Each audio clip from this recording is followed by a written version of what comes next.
Who did you expect? Who did you expect? Who did you expect? Who did you expect? Who did you expect?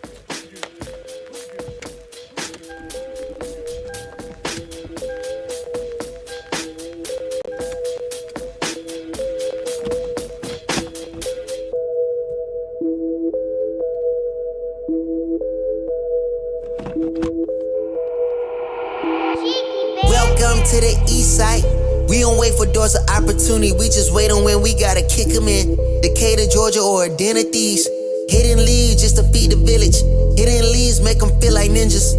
Niggas always keep the metal tucked till you run up, get your face cut. Got your brukins on the back end. Know too many niggas trapped. They be stuck in genjutsu.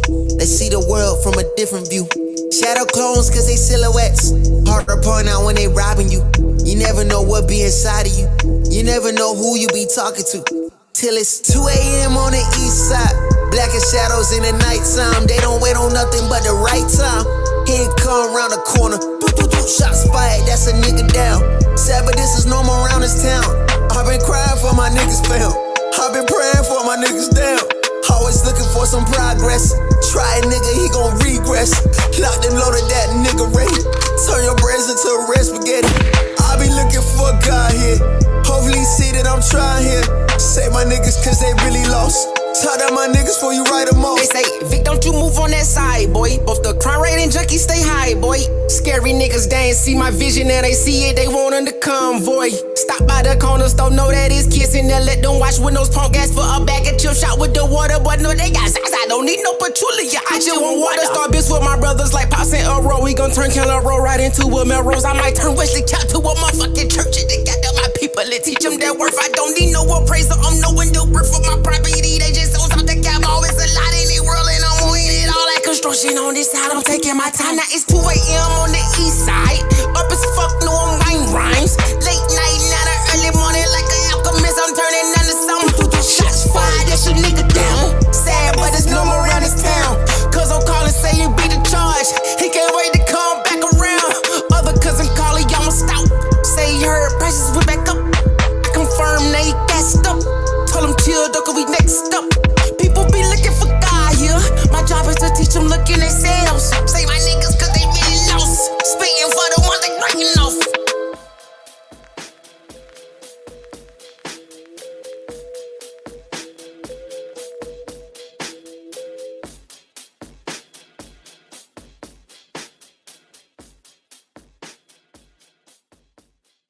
Who did you expect?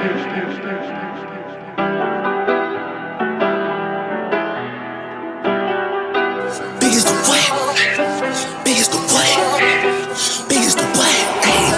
Biggest the Super Bowl. Niggas so thirsty, don't put me in beef. Dissecting my words and start looking too deep. I look at the tweets and start sucking my teeth. I'm letting it rock cause I love the mystique. I still wanna give me a song where I be. Can't trust everything that you saw on IG. Just know if I diss you, I make sure you know that I hit you like I'm on your caller ID.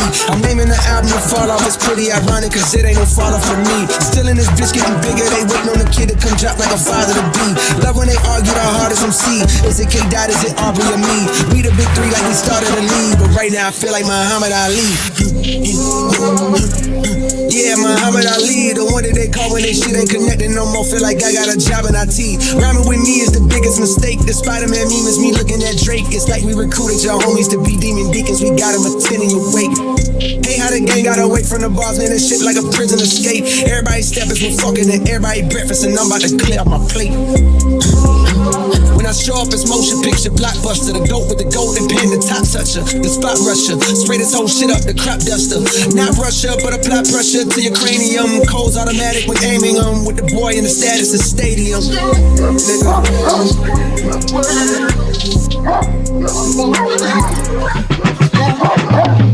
Big as the Super Bowl, but the difference is it's just two guys playing shit that they did in the studio. Niggas usually send they verses back to me and they be terrible just like a 2-year-old. I love a dinner with some fine women when they start debating about who the GOAT. I'm like, go ahead, say it then. Who the GOAT? Who the GOAT? Who the GOAT? Who the GOAT? Who you bitches really rooting for? Like a kid that had been from January to November, nigga, it's just you and Cole. Big as the what? Big as the what? Big as the what? Big as the Super Bowl.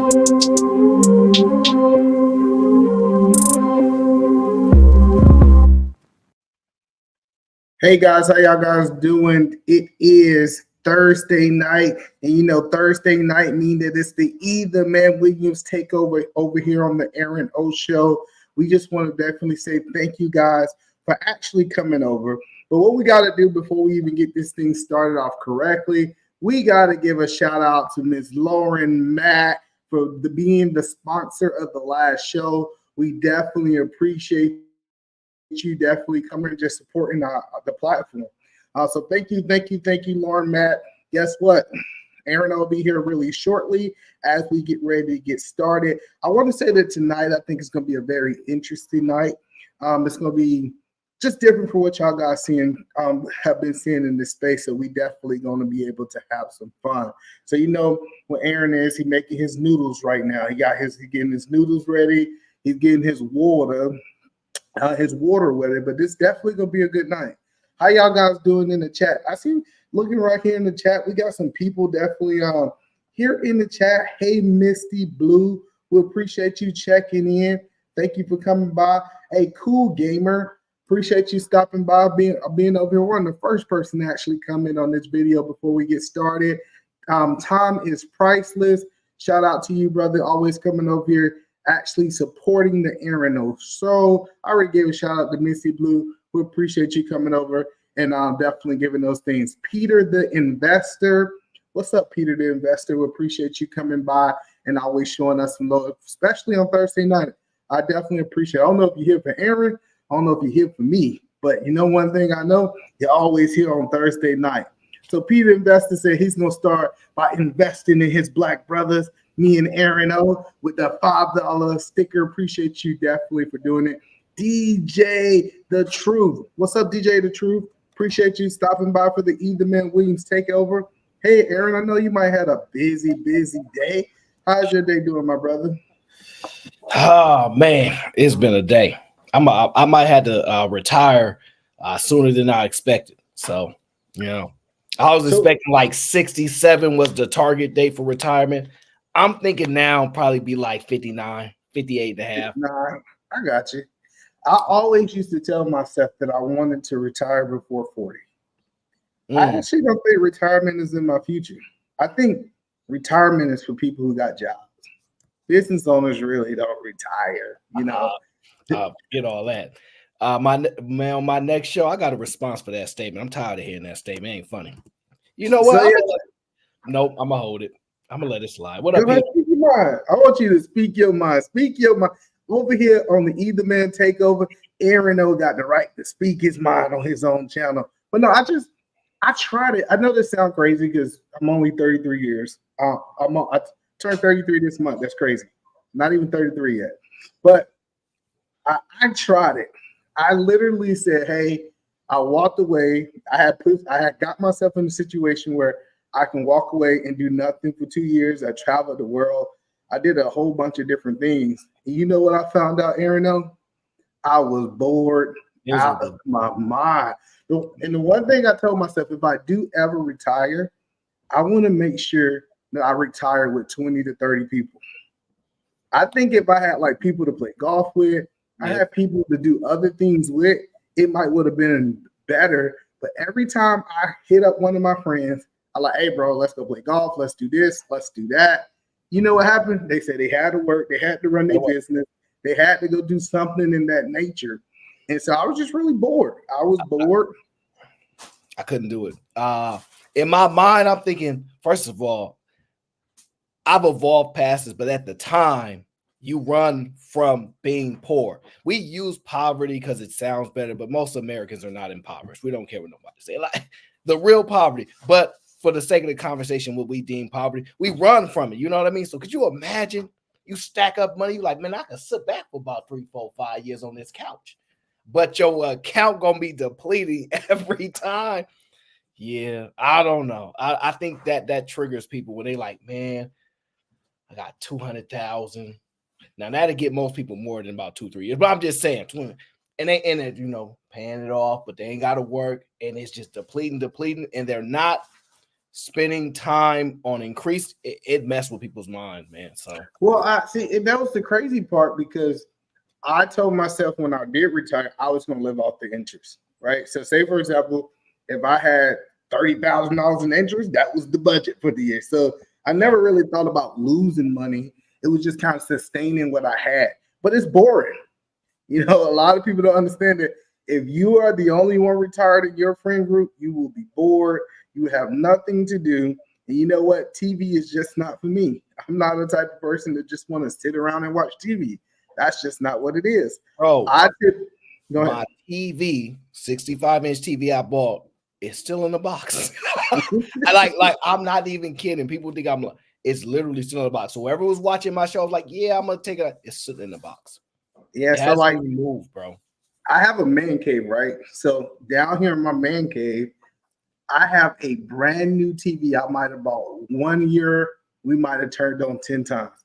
Like I was telling my kids, they watch TV all day, like between like lessons and different things that they do. I said they might as well take this bigger TV and put it upstairs and actually give me the old TV upstairs because it really just don't make sense for me having this TV, right? So that's why I'm thankful for YouTube. I guess YouTube is my TV because Yeah, but it's like you got to get more out of it because it's more interactive. With the TV is just feeding you. You're not engaging and feeding it. You know what I mean? You can play both sides with YouTube. You know, you have access. But that's what I think the biggest difference is. But honestly, I'm the same way, bro. I listen. TV is really hard to watch. So even like every now and there's some TV shows that I like, but it's like you put a couple hours in, and that's it.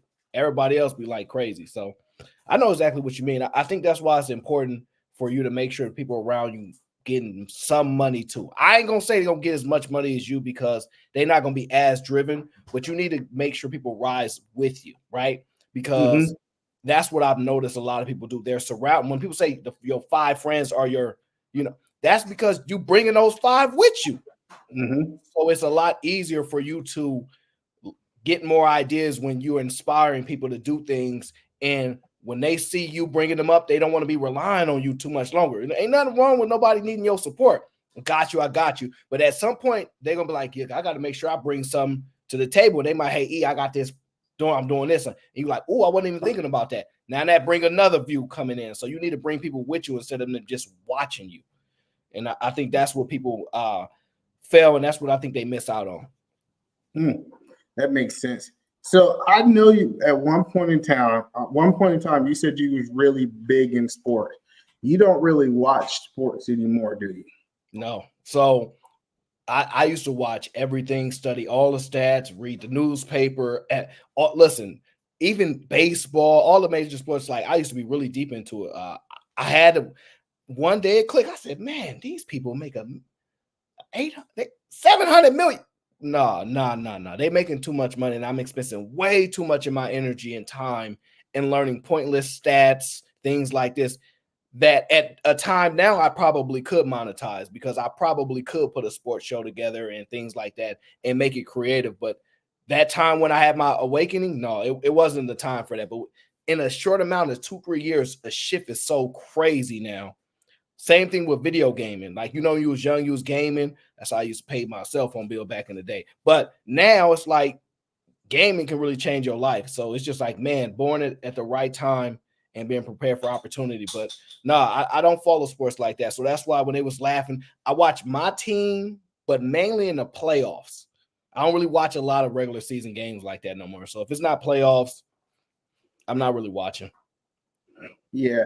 So I've never been into video games.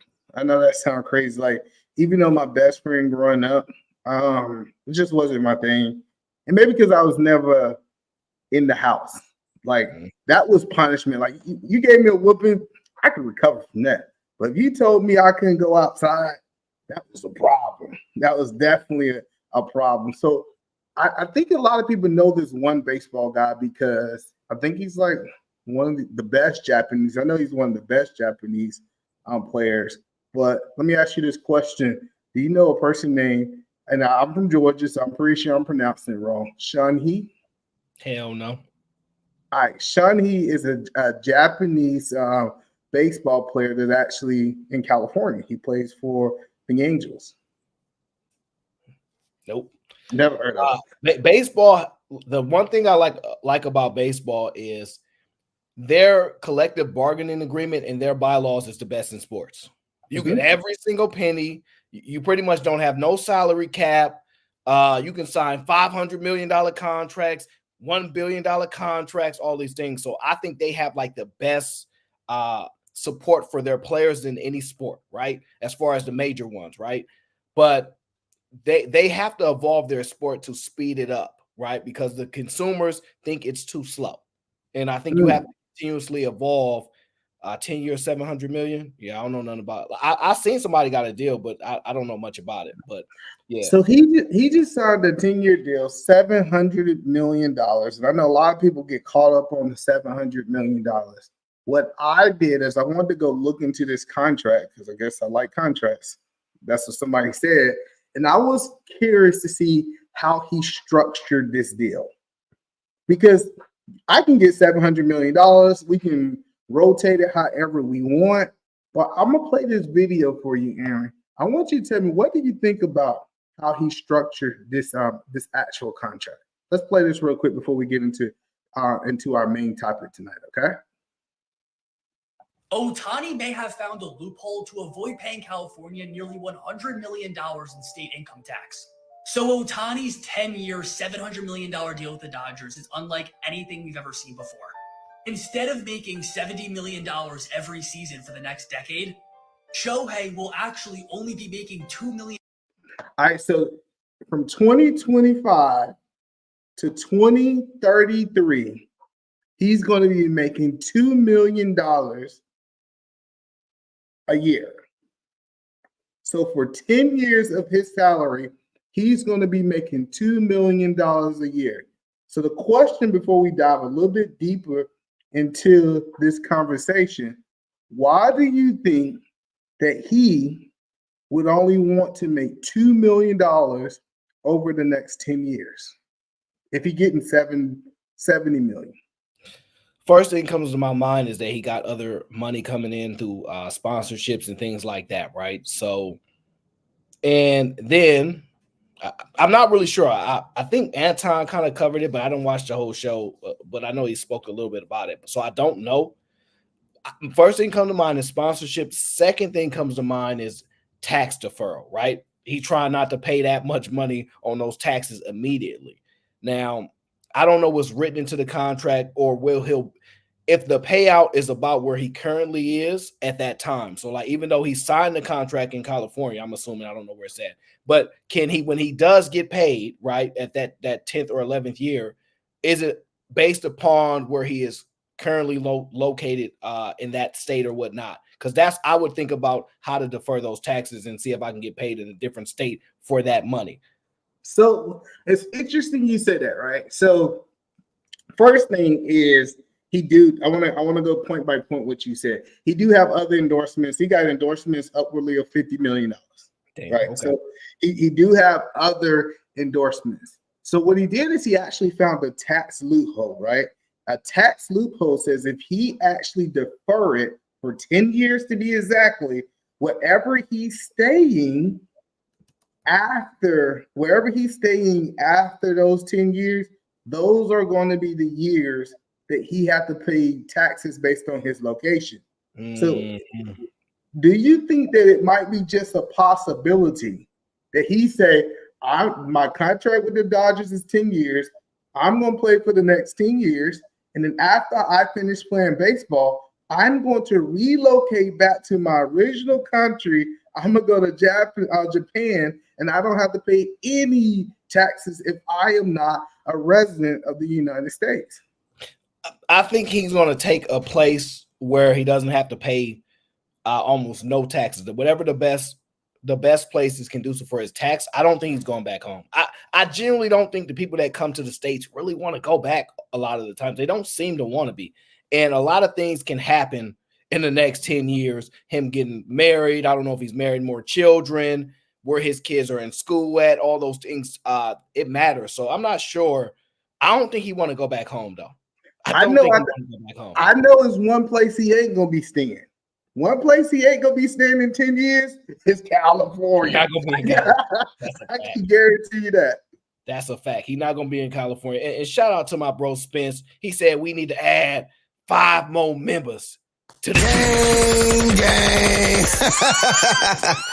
Hey man, we getting our members up. And remember, in about 2 weeks, we won't be doing members only live streams. And we're gonna be talking about what we talk about for the members only. So in about 2 weeks, we're gonna be going live with that. So Shout out to yeah, Spence. I appreciate it. Bro. I didn't even know Anton actually covered this. I mean, I'm way behind on Anton videos. But one thing that I liked about this is that he was okay. Do you think that it's possibility that he got financial advisors, or he might got, you know, the right parents, mother and father in his corner is actually helping him make these type decisions? I don't know what his background is. A lot of these people go to school for business and finance, and you'll be shocked that they have their own background. And I don't know his background, but I think there's so much information now. He probably figured it out on his own. And he said, let me hire. He probably get a CPA, right? So he needs to make sure he's in compliance, right? And then he probably has some type of advisor, or somebody's done it before. You know what I mean? He's like, okay, I've had this conversation. You know how you can bump into somebody that got more bread than you, and they give you some game. He probably ran into something like that, but he probably went searching, or he probably typed it into Chat GPT. I'm gonna randomly say that because I would be like, Chat GPT, is there a tax loop? Why not? So I'm not sure, but I think there's somebody definitely that he's having a conversation with, but I'm not sure if he's relying on them. I think it's his idea. He probably said, man, let me figure this out. Or it might be an agent, an agent's new way of getting new clients by delivering different type of deals. So I don't know. Hopefully it's some ownership thought in it at the end of the day, because the way I'm deferring all that money, let me get an ownership stake in there too. Well, it's the interesting part about it is that I think he have no college, right? I think he came right after high school. So he don't have a degree in this information. I'm just saying, is it a possibility that his parents is involved? Because you got to remember, he was 18 when he entered into 18, 19, somewhere around there when he went into Japan? Huh? Where is he from? Japan? He's from Japan. Well, in Japan, a lot of the times, depending on the tradition of it, a lot of the times the mothers run the finances. So I wouldn't be shocked if his family is heavily influenced by it, but his mom probably is partaking in it. But I don't know. I don't know how their family dynamics really work outside of studying up a little bit and understanding that women run the finances in a lot of those families traditionally. That makes sense. So yeah, so I just thought it was interesting that we hear, especially here in America, the one thing we hear about a lot is that athletes that broke out today leave the whatever sports, right? We hear that. It was a video I was watching, and we had some athlete, I don't know his name, he was crying about he lost it all. So after his football career, they was broke. You know, he was talking about he was having problems in his marriage because they was broke. So I just thought that, like, talking about like tax deferring, doing these different things, I think is just genius. And I think more athletes need to talk about that, if that makes sense. Yeah, I think it's going to spark more interest as people start changing deals and doing different things. And when they start trying to get ownership is when the game going to change. When those players start trying to get ownership, that's when the game going to really shift. Because remember, John Elway is famous for losing that opportunity. So that's what I think is the next play is ownership in these players. I don't know. I don't know if they ever will actually give ownership, because the reason that I say that I don't know if they're going to give ownership is because what we're looking at in this situation is that owner was able to write a check for $700 million. If I have the ability, just think about it. If I had the ability to write a check for $700 million, why would I give you ownership when I can pay you? Pay you. Yeah, I don't mean losing majority control. Let me be very frank and very clear. But somebody get a minority stake for you to get a LeBron James, for you to get for you to get these type of players, they are going to be willing to do it. But you can't own while you're actively playing. They already have some of these things kind of played out. If you really look into it, it's kind of already leaning towards that. But I understand the thought process of it, but you're going to do it. I'm telling you right now, you're going to do it. It's going to happen. You know what? One of the niche of people is these team owners. When I said, I know we might believe that they on different pages because they're competitive. Oh, no. They each owner have ownership in the other teams. It's a very small, they all have ownership because they're basically incentivized to support one another, even though they're competing. Now, I do agree with Peter Investor, the investor. I do believe that they will have a profit share. They already have that. Yeah, so I think that will be more of what we see, but I don't think that they're going to really go into I own the team, because you got to understand most business owners are thinking not now, how do I really do this for the next, let's say 500 years. I know that sounds crazy. Most people can't think of stuff like that, but imagine if I gave 1% to each player over the next 500 years, eventually I would not have a percentage to give away. No, it's not going to be given it to that many players. No, absolutely not. But I'm telling you, some players are going to get their ownership. How do you feel about a team actually going public? What if it was a publicly owned team? No. Why are you against that mindset? Because the scrutiny is way too high. Scrutiny is way too high. I just don't see it. I think there was like the New York Giants, or I shouldn't say the Giants. I think the Knicks, the Rangers, whoever owned that, they had some setup structure where they were publicly trading. I don't know if it's necessarily the team per se, but the company that owned them. I can't remember the name of it right now, but I just don't see it. It's a possibility, but it's highly unlikely because the amount of scrutiny you get for being publicly traded, the things you have to release, the calls that you have to be on, the public gets to have the inside. A lot of people don't really listen to those things, but I'm going to go into it with my members about how to do it. But I think it's too much scrutiny. I think it's a little too much.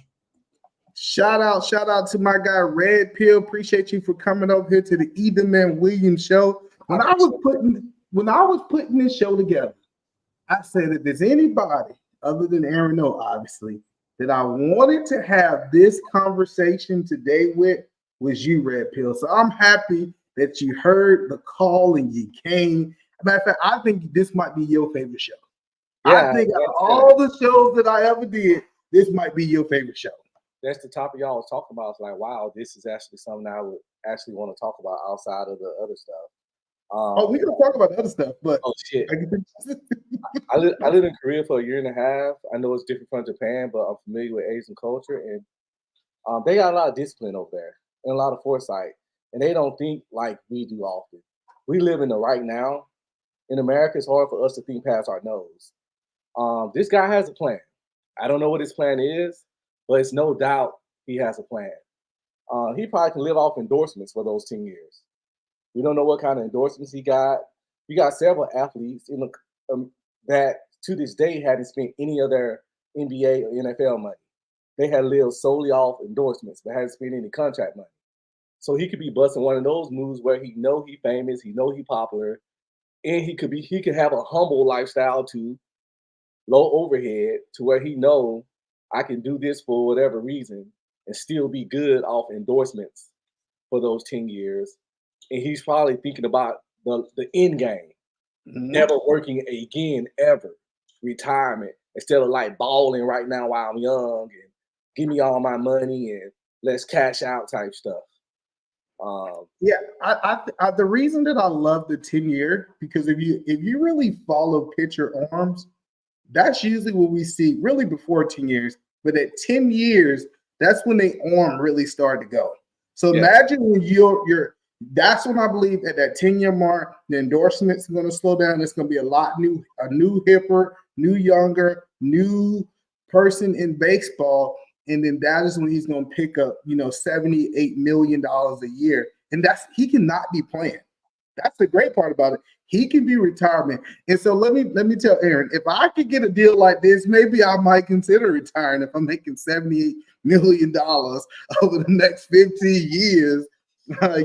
Maybe I can retire some of my friends with that type of money, because I believe I get torn. I get torn because I listen a lot to older people, and they say sometimes you find the things that you think you want too late. Sometimes you find the things that you think you want too late. So you find out that all this money that you was chasing, all these time you pass people off, you stop spending time with them because you was chasing and they was playing around, and you find out too late that you ain't really need this money or you don't really care about it. And I'm always torn back and forth with just how much your mind be focused on money. I'm not saying you, until it hit people and go, dang, so this guy died $1 billion, but he said he'd give either man $1 billion to have his time. I'll give you $1 billion if I could be 33 again. You know what I'm saying? I think about that kind of stuff. So I'm always torn. torn. I think there are people that retire with 400,000.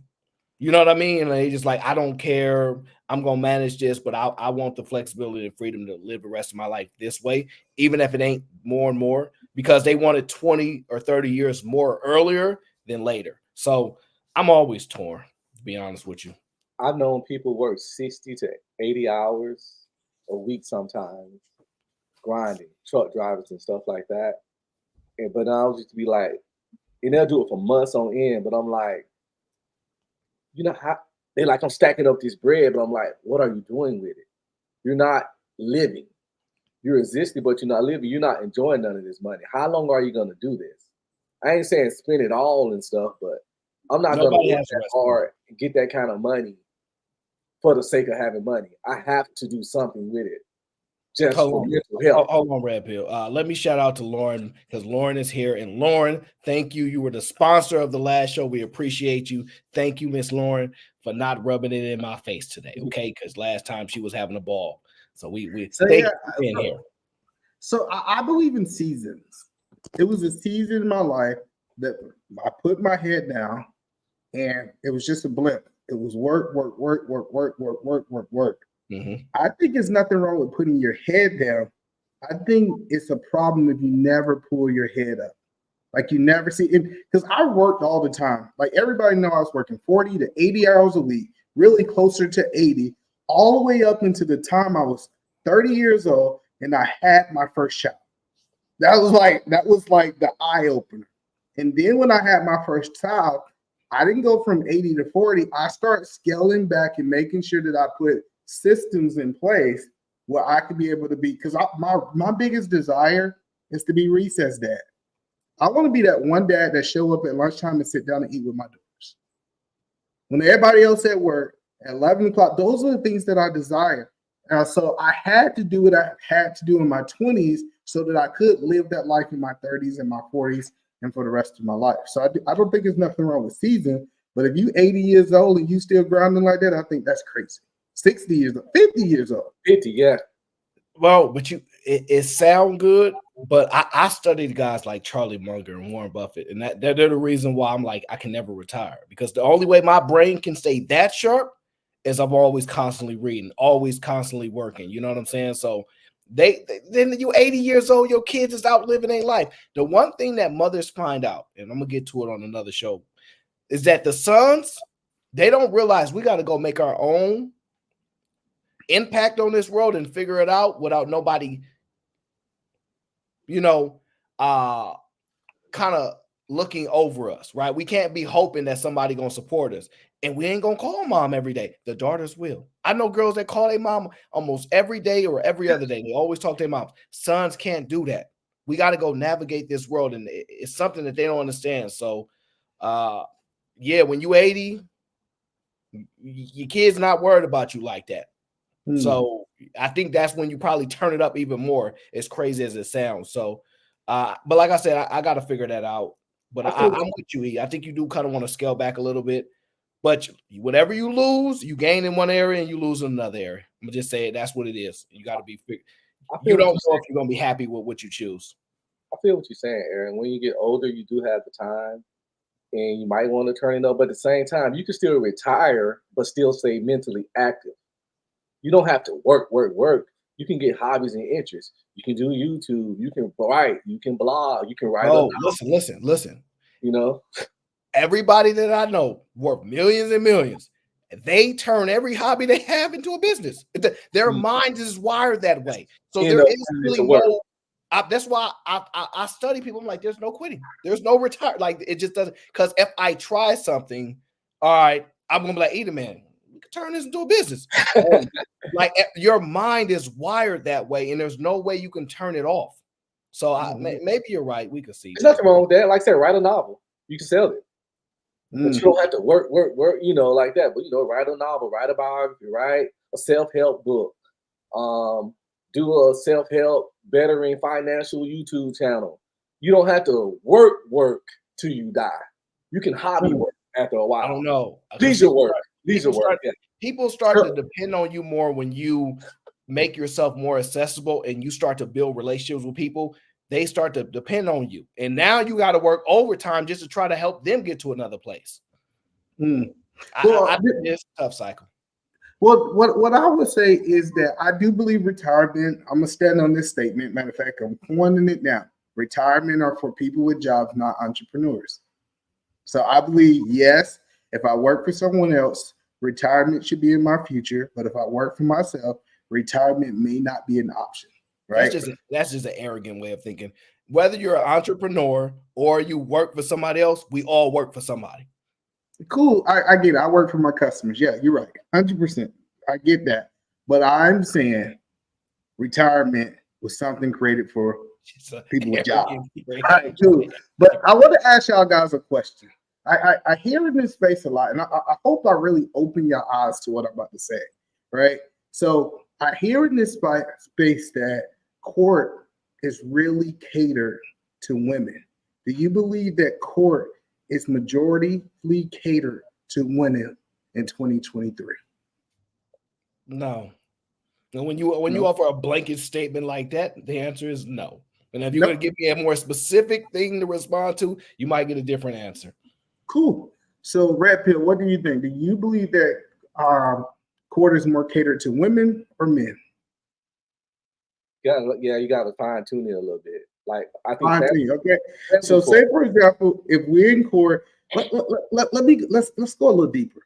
Let's go child support, right?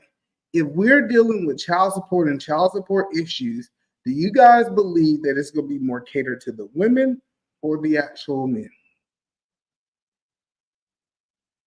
I think it's pretty equal, actually. A lot of guys just don't put those women on child support. You have the right to put if she's her own child support just as easily. It's just that I happen to know several men, my brother included, that has full custody of his daughter and has had full custody since she was an infant. So I understand that it's not any harder to get that woman on child support than it is to get that man on child support. It's the same paperwork if you have full custody.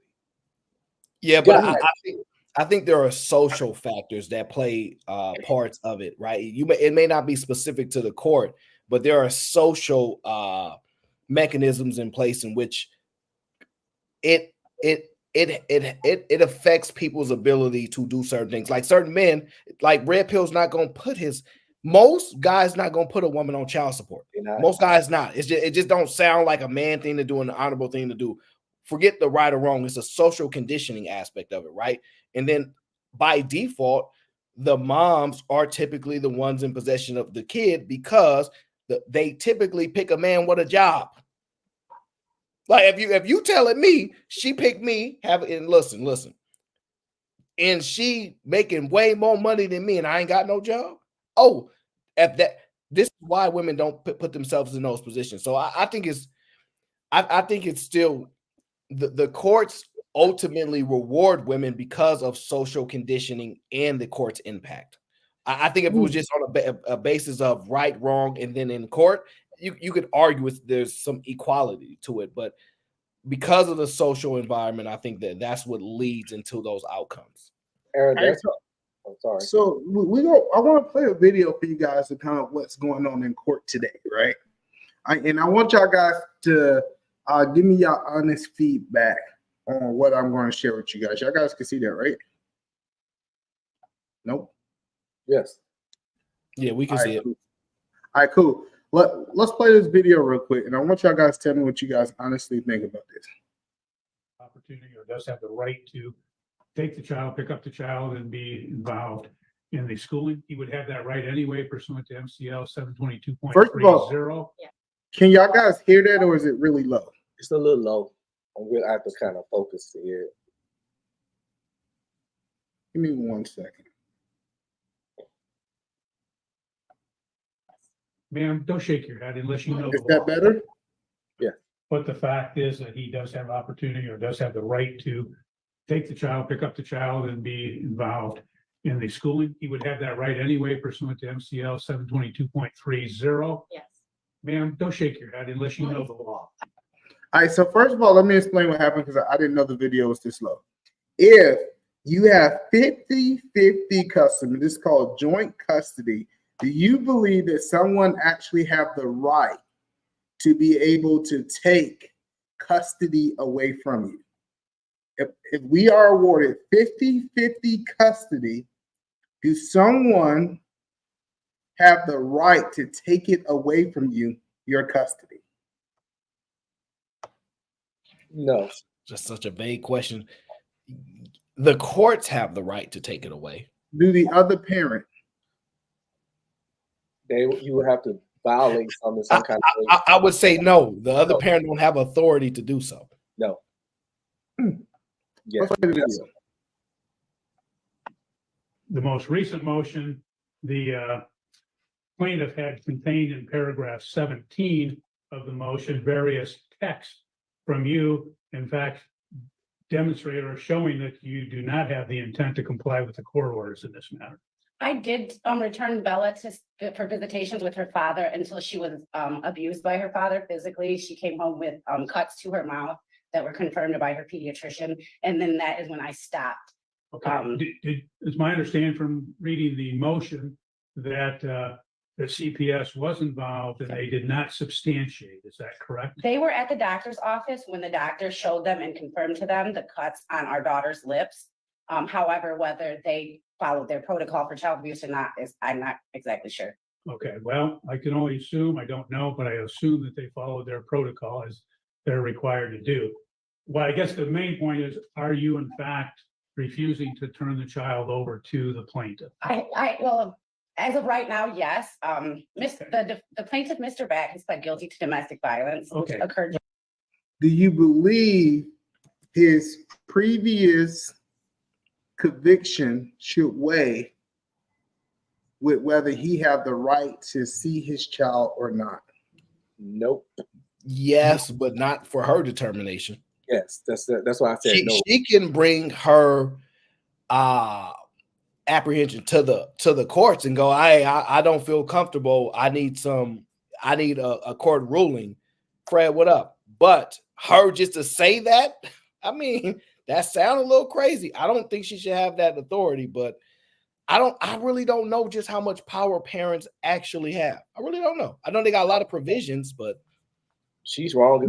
Whatever the court decree, whatever the decree is from the court, that paperwork, she has to follow that. The moment she starts following that because of her own choices, she's in violation of that. She has no power to go outside what was typed up in the black and white of that with her feelings. Now, she can get some legal stuff saying that the daughter can't be around him and all that. That's a whole nother thing. But she's just speaking right now from what I'm hearing on her assumptions. And she withheld the child because of her assumptions and her feelings. But there's nothing legally authorized about that. And I want to see how the video ends. I can see it not working out for her, to be honest. Let's play this video a little bit further. Well, that's the only point I want to make today, Ms. Martinez. Yep. So we have a total of 63, it looks like. Correct. Is the total. Ms. Martinez, is that square with your understanding? Yes. Yes, it is. I was just wondering if the court was going to go by its recommendations that anybody that had pled guilty to domestic violence should not have 50-50 custody of the minor child because We are enforcing the orders that are in existence at this time. Is the court going to investigate because of the domestic Court does violence not of the plaintiff? investigate.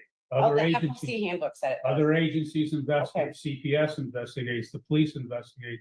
The court does not investigate. Court will order that the child be turned over to him immediately, forthwith, and that he will have the child for the 63 days that he has been denied as make-up parenting time.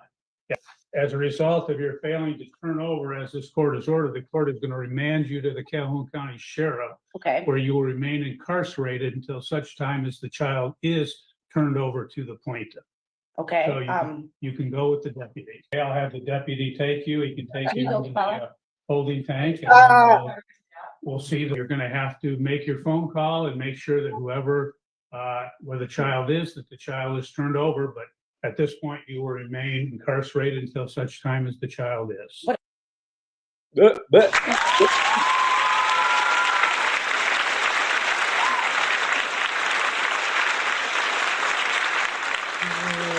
the question that I asked you guys, and this is not just the people in the chat, the ladies, also the ladies in the chat, not only the people on the panel, the ladies in the chat.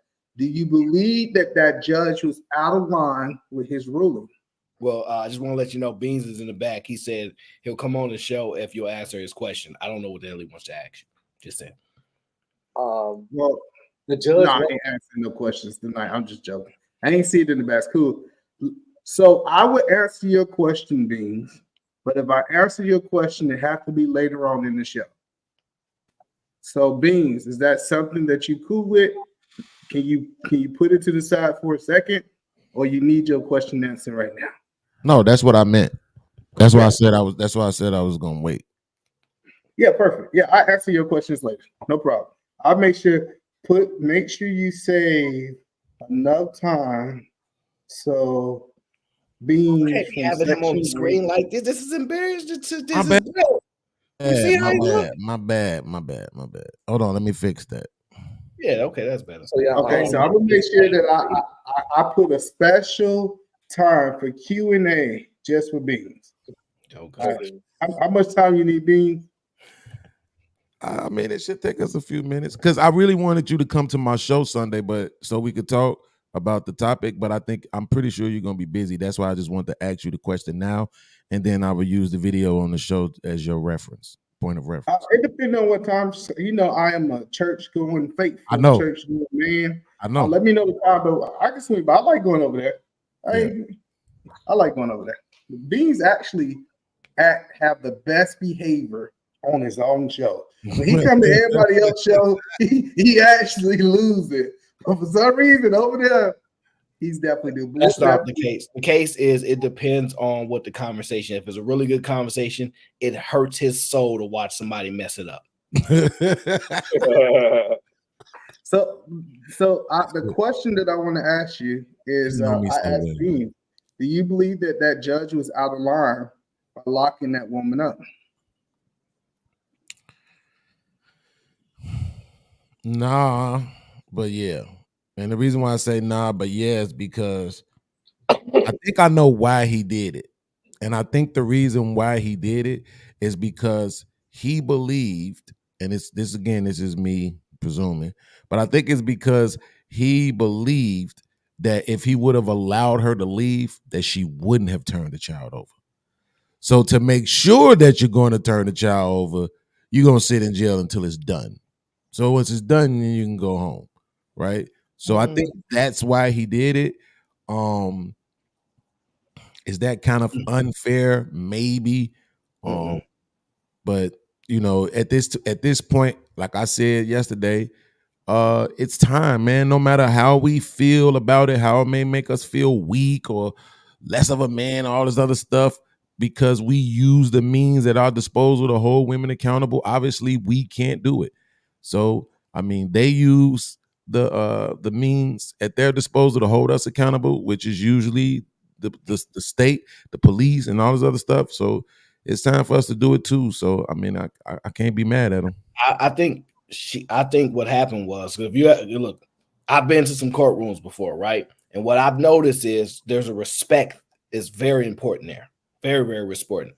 So when you dress a certain way, it's the respect of the court, right? When you conduct yourself a certain way, it's respect of the court. She told that judge, I'm not turning them kids in after that judge instructed her to do so.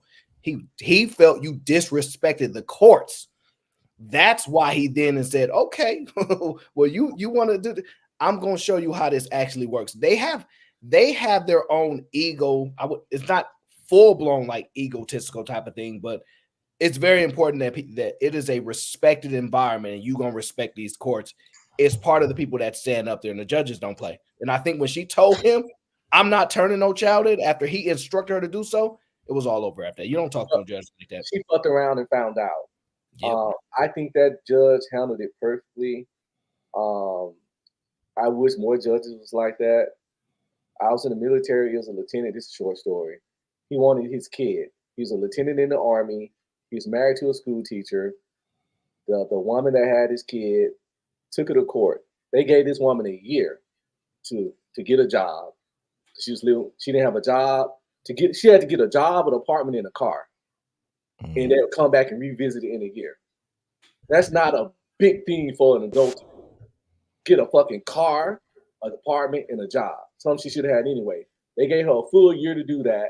Then they came back to court a year later, and he couldn't get the kid because she got those meager low things. That's the kind of leeway and special treatment that a lot of judges do. But I like how this judge handled it. And more should be like that. Just stick to the letter of the law, what's on the black and white. Don't show any maternal favoritism, and just stick to what's on the paper. If he was supposed to get that kid, you didn't do it, your ass in violation. Fuck around and find out if she did. Well, the interesting part about that video that I saw is that she felt that she was more qualified than CPS. Did you know she said, yeah, I don't know if CPS know how to do their job. I'm pretty sure that they might didn't do their job. But I know. Ain't that crazy that some parents think they're more qualified than someone that's their profession to find those things? Qualified, in my opinion, is not the word, because I do think there are some people that know more than some experts. In certain circumstances, certain situations, it's reasonable. But in her case, it's not reasonable. This has nothing to do what expertise and things like that. She's just wrong. Like she was not in a position to make any arguments, in my opinion. So I'll give her this. Parents should have some authority and right over their children and the protection of their children that is somewhat equivalent to the laws or things like that. So I can understand that. So in this situation, is it their kids or is it the court kids? Well, I don't have enough information about what went on there, but in this conversation, it's her kid. It's her kid. And now, is she currently in possession of the kid? Yes. Should she be? No. But that's a good question. I don't know. I ain't got no kids. Ask Beans. He got all the kids. So, Beans, do you believe that she has the final say so what her kids have, or do the law have the final say so? Are you asking me what is? What do you think is right? I actually want to know your opinion. Yeah. What I think is right. Yeah, I think it should be her. Regardless of what the court say. Absolutely.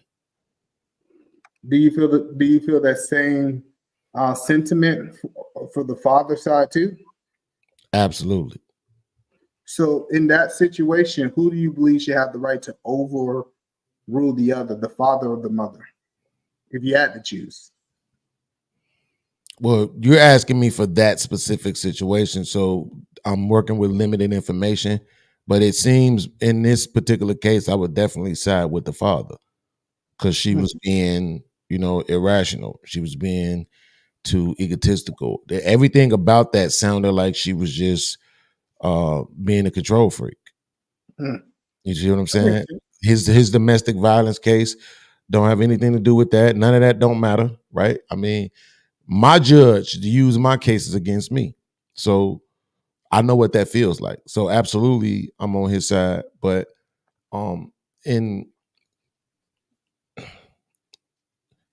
I think I don't like the system being involved in parenting. I just don't. Do I understand that it might be necessary sometimes? Yes, but I think it should be like a last resort effort, right? So if I asked all three of you all, let's say you had a sister and your sister had a baby by a man. He was a good man and you knew he could provide and take care of his kid and all of that. And your sister was legitimately a piece of shit, right? And then the burden was on you to make the choice whether or not the kid stayed with your sister or went with its father. Which would you choose? I think I could safely speak for all of y'all and say that you would send that child with his father. And you would take it on the chin with your sister being mad at you because the child's security is more important than her feelings. So I think that's really where we should be at as a family and a community, is that we have men such as yourself who are able to step in and make those kind of decisions, but unfortunately, we don't. So, Okay. So Red Pill, let me ask you this question. Do you believe that it's a such thing as a perfect baby mama?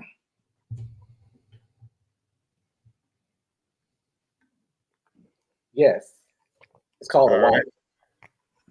All right. So if a woman is not a wife, do you believe that she cannot be a perfect baby mama? If she was a perfect baby mama, he would have married her. My opinion. So answer the question. Yeah. Is there such thing as a perfect baby mama? I call that a wife.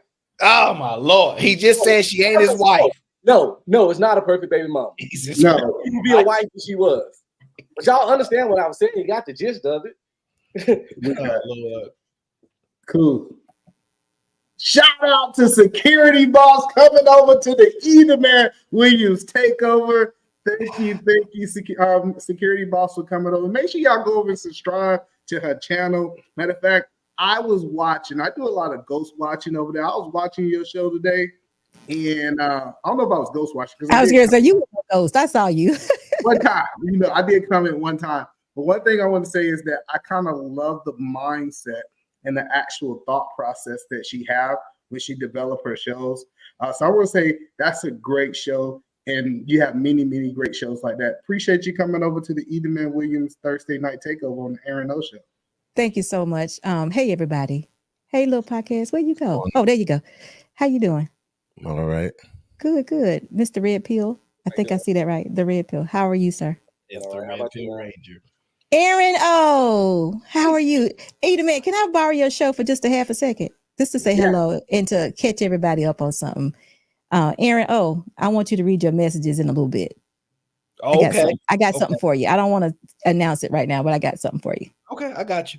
Okay. That's all. I'm back. I'm back. Go ahead, Aaron. Yeah. So let me ask you a question. Do you believe I don't think this is weird. Edelman, really quickly. This is weird, right? Because okay, so let me explain. Edelman, the show that I just told you about that I wanted you to be a part of. Literally, that show was sparked by your comment in SB's live show 30 minutes ago. What was it? Tell us. And now both of y'all are here. Come on, little podcast. Tell us what it was. Oh, you see how SB, you see how our Jesus work? Our Jesus. That's all it is. That's all they need, ain't it? That's all they need. Go ahead, little podcast. Beans, you beans today. What's going on? Tell us. I'm not gonna lie. This is mad weird that this is happening right now. It is not weird. Just submit. That's all you got to do. Just submit. No. Edelman said he's going to allow me to ask my question, so I'm going to ask it, but I'm not going to derail his show. But this is weird right now. I need Jesus, Allah, and Buddha to stop this. Okay, I know y'all trying to weird me out right now. Both Edelman and SB. I tagged both of y'all in the stream already. You did? Is it out now? Is it there now? Yeah, the stream is up now. I'm doing it Sunday, but the link and everything is up now. And I tagged both of y'all in it, and now both of y'all are sitting right. So listen, will we mess it up if you say something now? No, not absolutely. That's why I figure I usually do my Sunday show around 11 afternoon.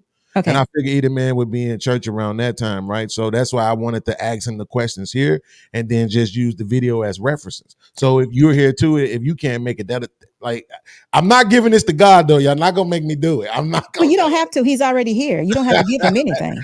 You already know that. Aaron O first. We give it to Aaron. Oh, Aaron, you got it. Aaron, you did this. For putting it together.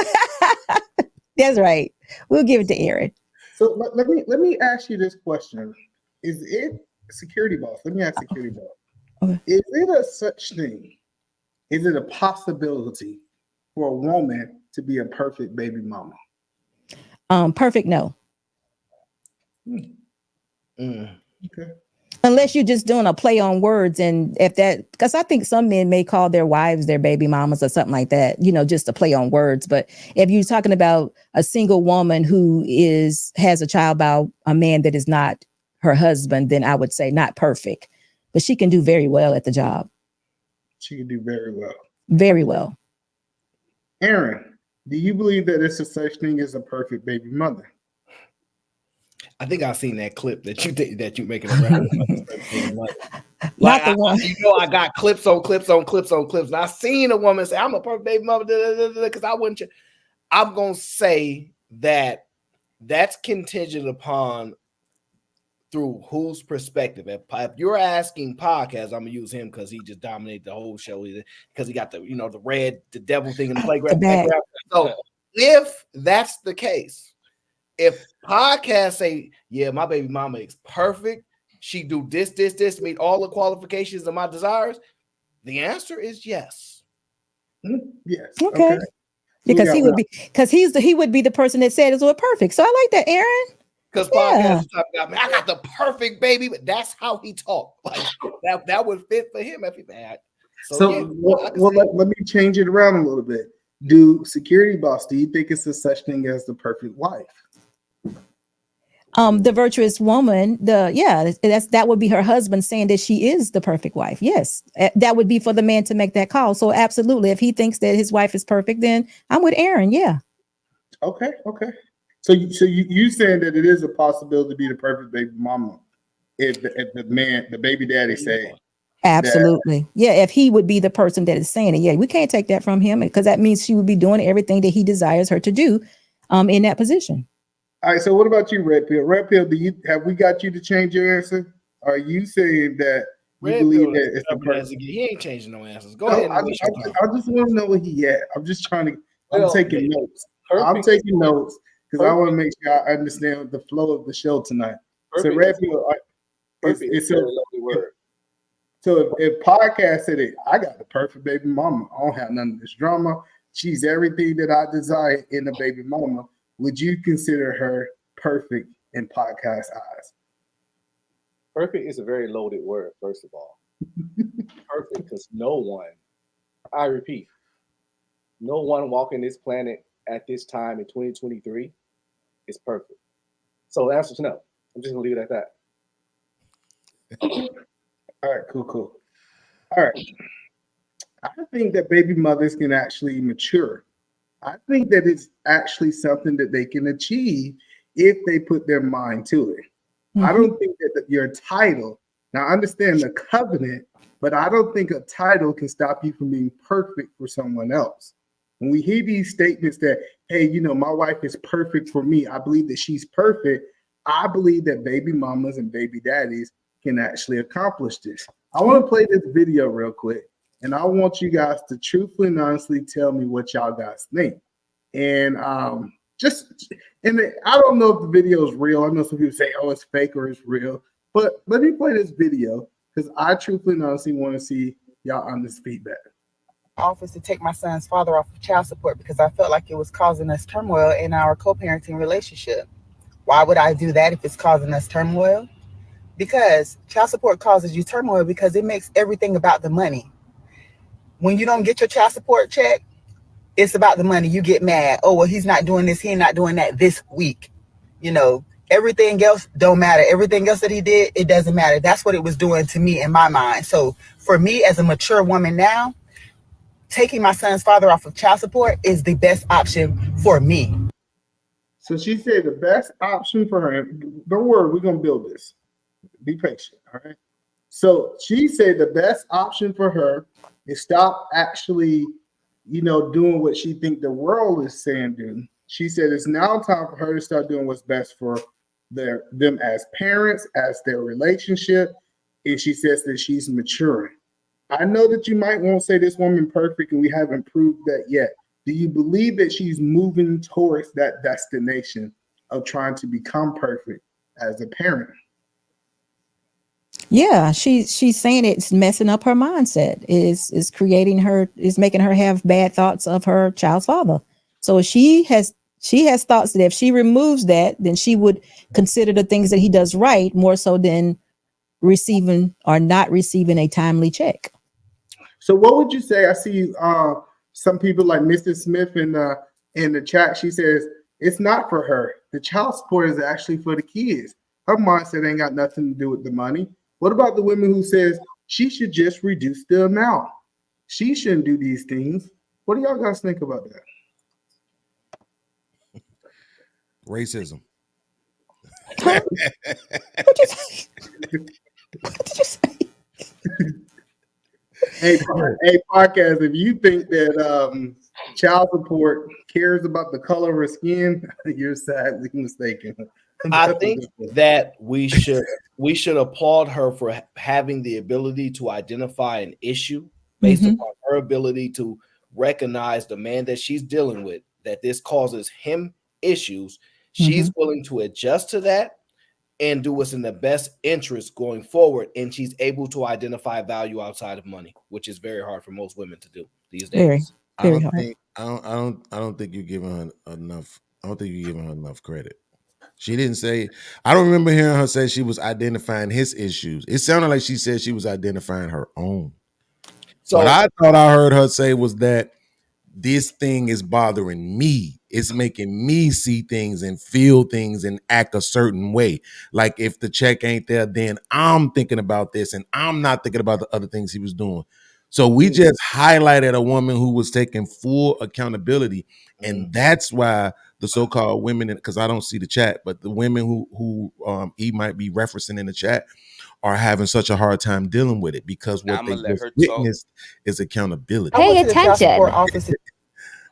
Most people don't know. That's pretty clear podcast. That's a good one. I look at it as that is definitely accountability. I just look at my opinion. I saw her identifying that he has value outside of money. Yes, absolutely. Yeah. That's what I saw. She is overshadowing. Her thoughts overshadows all of the good things that he does. Is what I kind of picked up on. I personally would never agree with alleviating a man of his responsibility over a kid. He made the baby. He made the baby with her. She took him and put him on child support. They went through the process. He can't pay it. He needs to step it up to where he can pay it. But she never stated that he could not pay it. She actually never referred to the man. She 100% talked about her mindset with money and receiving child support. Yeah, when he missed. She said it like if he misses a payment. But here's the thing, bro. I remember a Christmas my mama couldn't make for us. I remember a time when we had to go to a food pantry. It wasn't a lot. Like I might have saw my mama struggle twice. But it happened. And then not all the time was she able to just go and get everything we wanted. Sometimes we had to hear no, that's life. And the difference between when you're a father and you're on child support and a mom and you're a custodial parent is that you just get to tell your kids no. Nobody holds it against you. Your freedom ain't on the line. Your driver's license, passport ain't on the line. You don't owe anybody nothing. Nobody's keeping score and saying, oh, well, you didn't pay this last time, so you owe it. But with a man, that's what's happening. So I understand stuff happening. He missed a payment. What I'm saying, I wouldn't take him out completely because he missed a payment. Because regardless of his financial situation, regardless of him missing payments, regardless of what he got going on, he still created that kid, and he's financially responsible to take care of it. No, wait. She never said that she was taking away his responsibilities. That's what you heard? Take him off child support because to ease her mind about the whole situation, which does not alleviate his responsibility. the court order. That, no, now we assuming though. No, this ain't assuming. This is not child support. No, this is very easy. Don't you have kids? Yeah, well, mine stay with me. Absolutely. So you're able to take care of them without being on child support, correct? Mm-hmm. So can he. They live with me. So can he. I'm married. But yes, so can he. But hold on, Red Pill, let me ask the question. If your kids was not living with you, hold on. Yeah, I don't know why he didn't let that land. He should have let that I got you. But listen, if Red Pill, actually, I will put Red Pill, let me ask the question. I'm gonna set you up to respond. Red Pill, I got you. Listen, if your kids was not living with you, would you still be able to financially take care of them without child support? I will put myself on child support. This guy. Can you answer the question? He yes, can't. I would, but see, it's a loaded question. It's not loaded. Pod Mob, do y'all see this? Do y'all see this? I told y'all it ain't just the women. Y'all don't want to believe me. It's not just the women. I wouldn't take care of my kids without being on child support. That's why I said I wouldn't. I would be on child support because I would put there's not a world where I would take care of my kids without being on child support, because if you don't put yourself on child support, all that stuff can come back and get you his back pay later if the woman have a change of heart. I need this documented. I'm not going to just give you money for 5 years, then I get a new fiance and you get mad at me about my new fiance because he's younger and hotter than you, and then I got to pay 5 years back pay because you considering that money gifts. Right. I'm not fucking stupid, yo. You're not, but here's the problem. Because if you set the standard that you're not stupid, then you understand all of that context you gave is irrelevant to the question. Right? Because here's the thing. Here's why. Because what if child support didn't exist? What if a monkey I was already thinking about that too. Would you if it didn't exist, would you still take care of your kids? What if a monkey had wings? It'd be a flying monkey. I'm glad you said that. Pod Mob, remember this when I tell y'all it ain't just the women. Y'all not gonna just saying it's the women who don't answer questions and who be deflecting. That's done. We're done with that lie. That's a bull crap narrative. So it's irrelevant. But no, it's not. Because the point is that what you said was irrelevant because you're not answering the question. It's not the question irrelevant. is that you absolutely could provide for your children without child support. You would be able to do it. Wait. There was absolutely, but the question wasn't would you. The question was could you. See, there's a difference between a W and a C. There was a time where we didn't have court-ordered or court-mandated child support, correct? Yes, sir. So we can point to a time where don't you think you would have took care of your child without even having the courts been able to interfere? Of course. But I live in 2023. No, this is crazy, man. Absolutely. I ask certain questions to lead a certain way, but I live. It's not about leading. What it's about is creating. No, it's not about control. Listen. This is the way to answer the question. Yeah, I could take care of my kids without child support. However, I prefer to be on child support. This is the thing, though. I answer questions how I want to. Nobody's making you not answer the question the way right. So the absolutely. I'm glad you said that. At that point, we can move on. Yeah. Right? Everybody understand my answer? No, because your answer was stupid. No, you didn't. The reason why is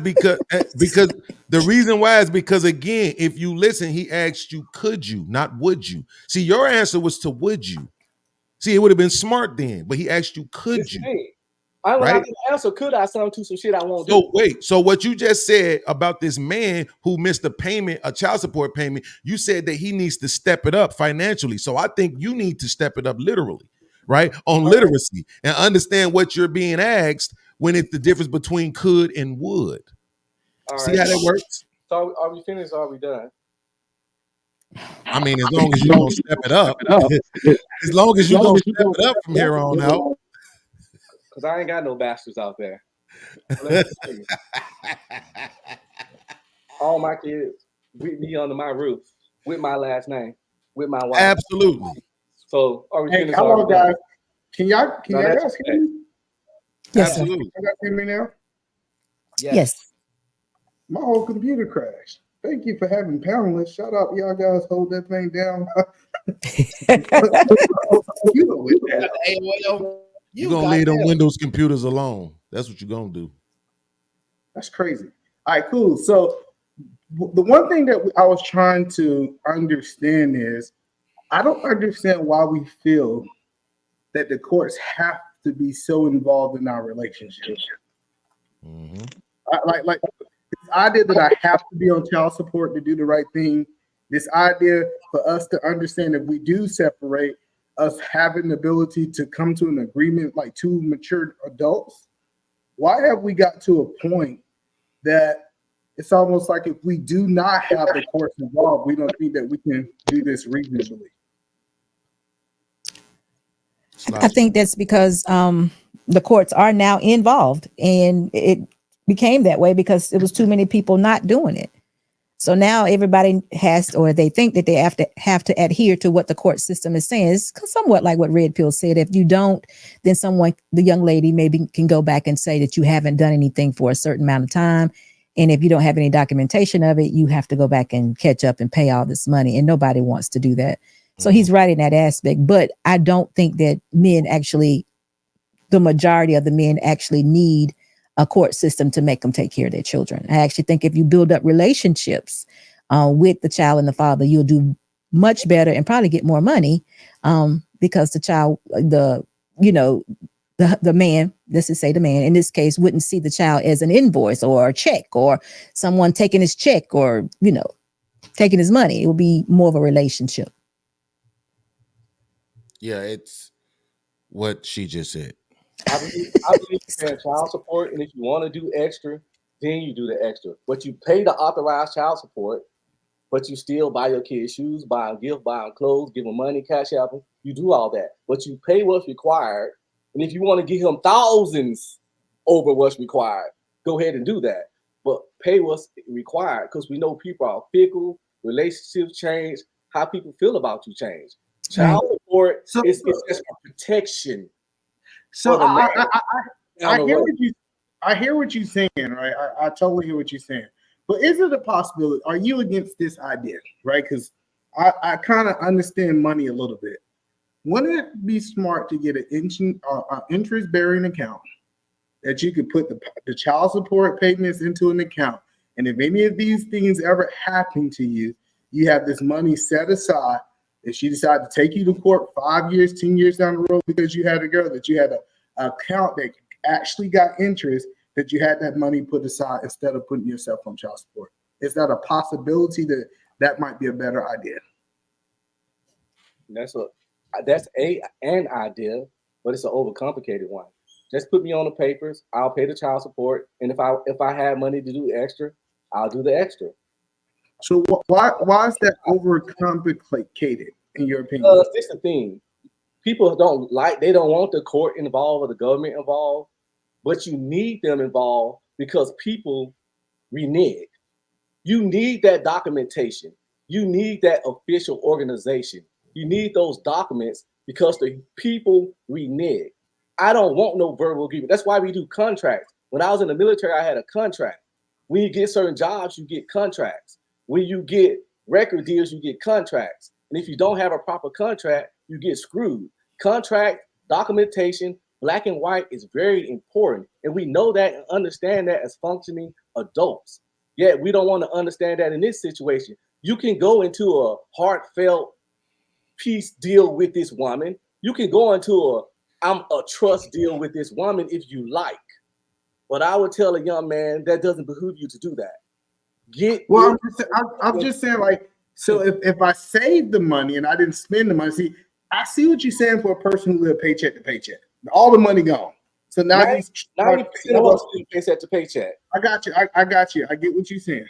But say if I am aware, I have enough financial sense that I say, just like me sending this money to her, I can put this money in an account aside for my kids in case anything ever happened.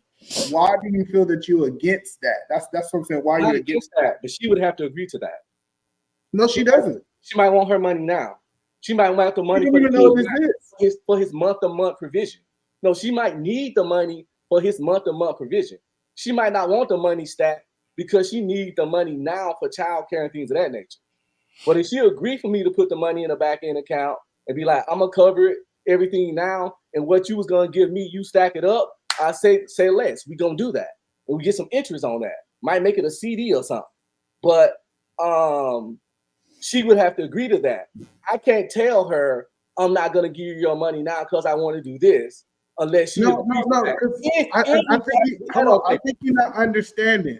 So I'm saying that she's not requesting you to put you on child support. She's happy with what you're doing. So if you buying the kids shoes, you helping them with some bills, whatever it is, y'all have came to a mutual agreement of what y'all believe. Because what a lot of people don't understand about, these after you separation, these agreements, it might have nothing to do with court. It's just be two people. You can legally sit down with someone and says, hey, this is what we're going to do with the kids. This is how much money I'm going to pay you. And I don't have to be on what we call child support to put this on paper, right? The question that I'm asking is, why do we feel that we have to go the child support way for us to be able, us to think that that's the way to take care of our kids in 2023? For me, I'm just saying I want the documentation. Text and answer. I want the documentation. That's why I feel it's that way. Just for the ass cover. I believe in having my ass covered. I'll do more for the child than the child support, but I need that part covered because I know too many people that did it the nice and agreeable way and then got hit on the flip side. I got a homeboy right now, $150,000 in arrears of child support. So, Man, I think what you're talking about requires people who have been in some sort of relationship, that are adults, that are mature and can communicate, and they're in some sort of agreement that the relationship didn't work. So they now know that they got to move on to the next part of their agreements or relationship. Most of the time, I think child support is something that didn't end well. Maybe I didn't even know her last name, things of that nature. It's not so much like, a relationship situation or a husband and wife. It's more than, it's not that serious, it seems to me. But I think if you do have a relationship with somebody, it's long-term or even a marriage or whatever, you could come to another arrangement with what happens to your kids. An interest-bearing account sounds very good. You could actually pay in daycare every week instead of paying child support, which could be a whole lot more money, Yeah. So that was the problem I was having with him saying, if I pay daycare, if I pay her Medicare, they wouldn't look at that as a gift. That's not a gift. No, I'm telling you, it's not a gift. I don't know. I'm agreeing with you. I'm just saying there's other options. I don't know. Yeah, I wasn't talking to you, but it's not a gift to my child to pay for daycare. That's not a real thing. A gift is what I directly give to the mother. That's that gift. Well, let me make sure I understand. You need to document it though, because my homeboy just got divorced. No, that's fair, Red Pill. I get your documentation. He got to document it that he would pay the daycare. Well, let me ask you this, Red Pill. Do you believe you should pay child support if the kids live in the home with you? At all times? So yeah. So if let's say 100% custody of the kids, why would I pay her child support? Okay, so let me give you an example. So like let's just say you're with the woman, y'all in the same home, and the kids are in the home. Do you think you should pay child support? No. Am No. I paying bills in the home? Yeah. I mean, it's about so that's a weird scenario, but that's no. It's like me. No, I'm already providing. So if y'all split apart and you get 50-50 and she gets 50-50, split 365 days, you each get the equivalent part, do you think you should pay child support? If y'all got 50-50, y'all got the kids split exactly in half. If I pay child support when she got them, she's gonna pay me when I got them, and that's what I'm gonna get documented.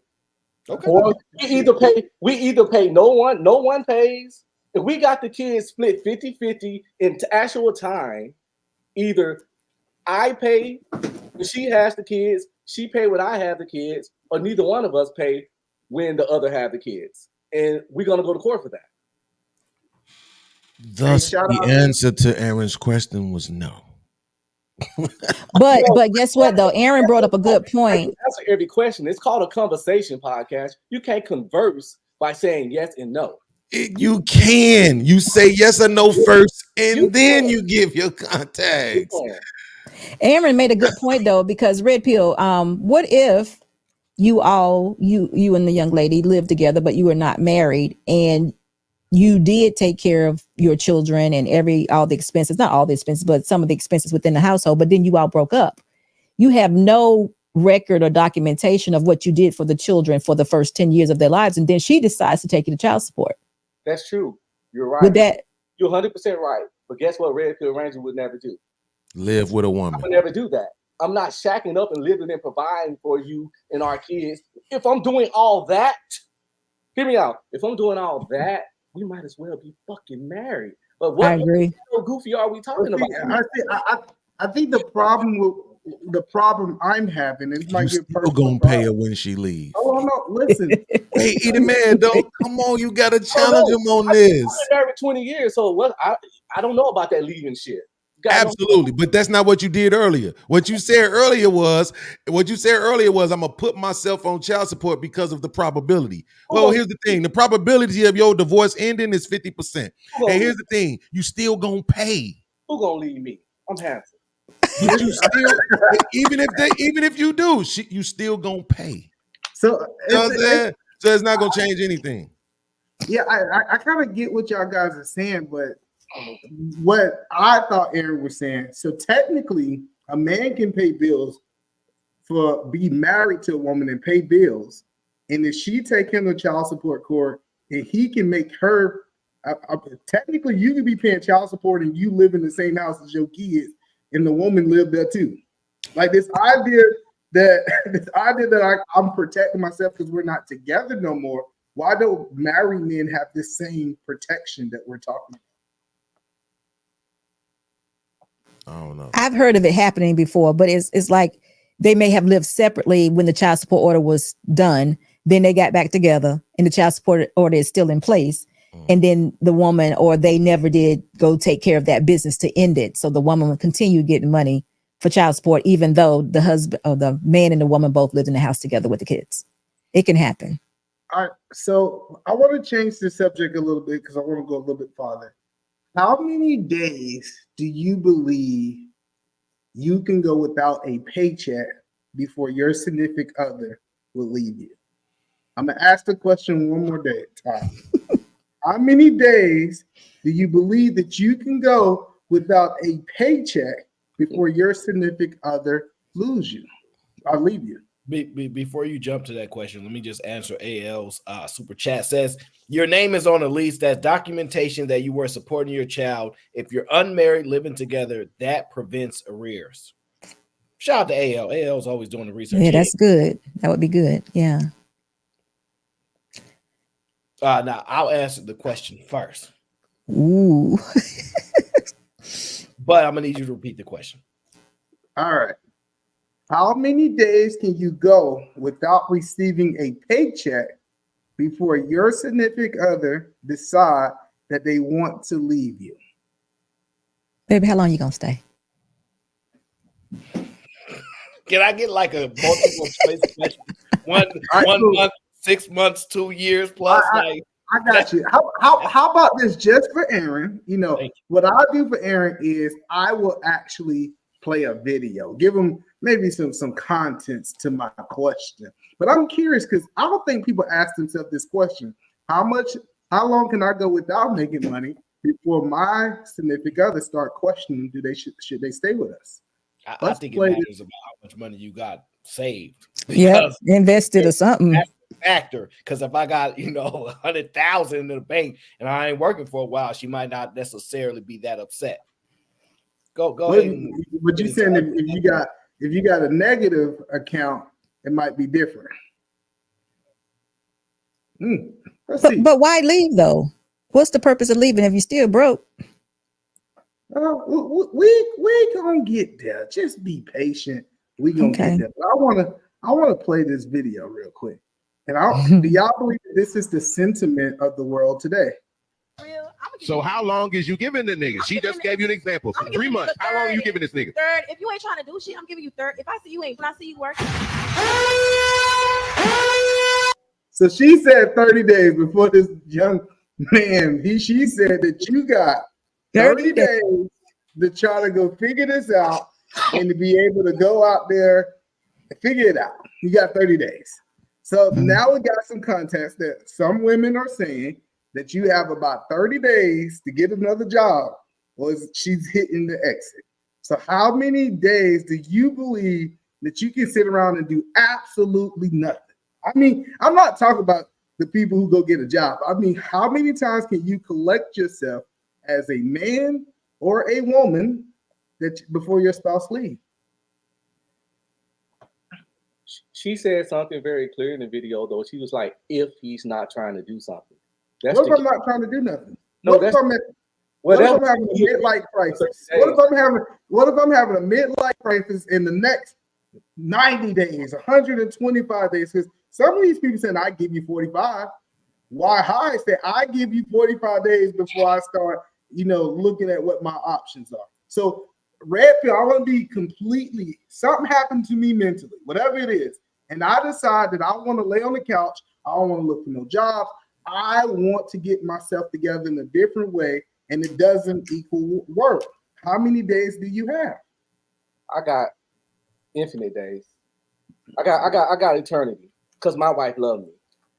Because she know me. If I do that, that's because I'm really going through something.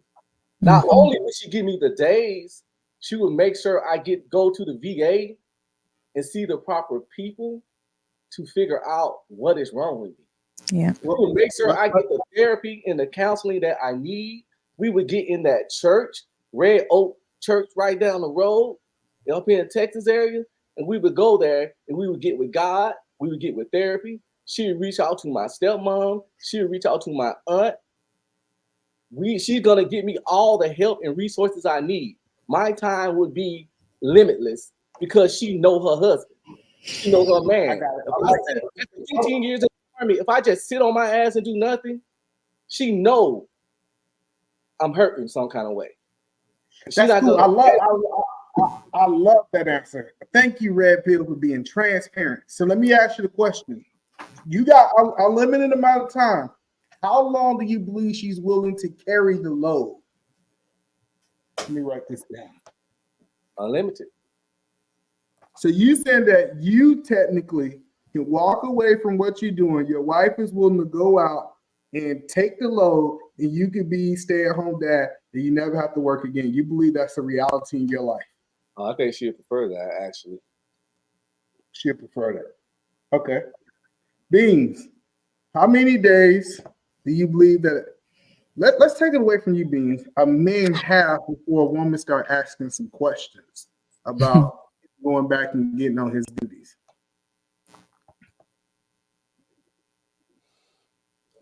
I don't know. Honestly, I think the phrasing is improper, right?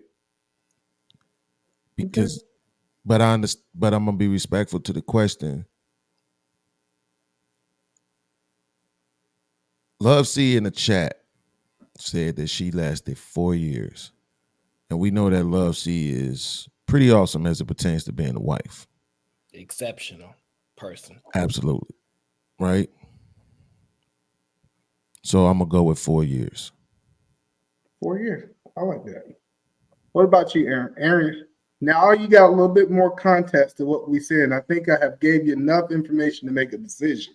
So, now, Aaron, I answered. I just want to be. I want to make sure I understand. Are you asking me what I think my girl would do? A woman that picks me, that desires me, that wanted to be with me, or do I think what women would do in general? I want you to answer both. Can you take in your current relationship, how long did you think? And I want you to think if we had to talk about the rest of it, because we all got lucky on the panel. For some reason, we only get the lucky guys on the panel. So my question to you is how long do you think everybody else? But I want you to answer it personally first.